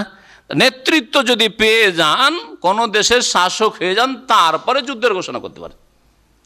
কিন্তু সাধারণ মানুষ, একটা সংগঠন, একজন মোল্লা মৌলভী আর একজন মুফতি সাহেব জিহাদের ঘোষণা করে দেবে, এটা হচ্ছে সন্ত্রাস, এটা ইসলাম নয়, এটা জিহাদ নয়। কখনো জিহাদের অপব্যাখ্যা করবেন না। ইন্নামাল ইমামু জুন্নাতুন, দেশের শাসক হচ্ছে ঢাল, বর্মস্বরূপ, ইউকাতালু মিন ওয়ারাই, তার পিছনে থেকে জিহাদ করতে হবে।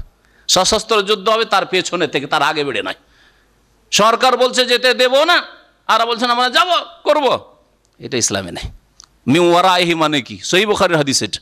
অনেকে ভাবেন যে হয়তো কোন জালজয়ীব কথা পেশ করেছে, সহিহ বুখারীর হাদিস, ইন্নামাল ইমামু জুন্নাতুন ইউকাতাল মিন। এই কথা বুঝতে আজকের অনেক এই গুমরা পথভ্রষ্ট ধর্মের নামে যারা গুমরা হয়েছে, খারেজিরা বিভ্রান্তির শিকার হয়েছে, মুফতি সাহেব ফতোয়াবাজি করে বসে আছে, জেলখানার মেহমানখানায় যায় বসে আছে, জালেমদের জেলখানা। কেন? ভুল করেছেন আগে আপনি, জালেমরা ভুল করছে, কিন্তু তার আগে আপনি ভুল করছেন। কেন ভুল করলেন? এই ভুল এটা তো আপনাকে করতে বলা হয়নি। এই জন্য অন্যায়কে নির্মূল করার 3টা স্তর রয়েছে। বল প্রয়োগ করা, যার ক্ষমতা রয়েছে বল প্রয়োগ করা, যার এটা অধিকার রয়েছে সরকারের, হ্যাঁ, আপনি আপনার বাড়ির সরকার, ছেলে মেয়েদের বল প্রয়োগ করেন, আপনি পাপ করতে দেবেন না, ভালো কাজ করাবেন, নামাজ পড়াবেন। তারপরে দ্বিতীয় স্তর হচ্ছে মুখে কথা বলে, কলমে লিখে আপনি অন্যায়ের প্রতিবাদ করেন, আপনি অন্যায় নির্মূল করেন। আর এটাও যদি না করতে পারেন, ফাবে কালবি, অন্তর থেকে ঘৃণা করে প্রতিবাদ করেন। আর ওই দলে যদি সামিল হয়ে যান, তাহলে অন্তরে ঘৃণা থাকলো না। হ্যাঁ, ও বাতিল দলগুলিতে সামিল হবেন না, বাতিল দলগুলিতে সামিল হবেন না।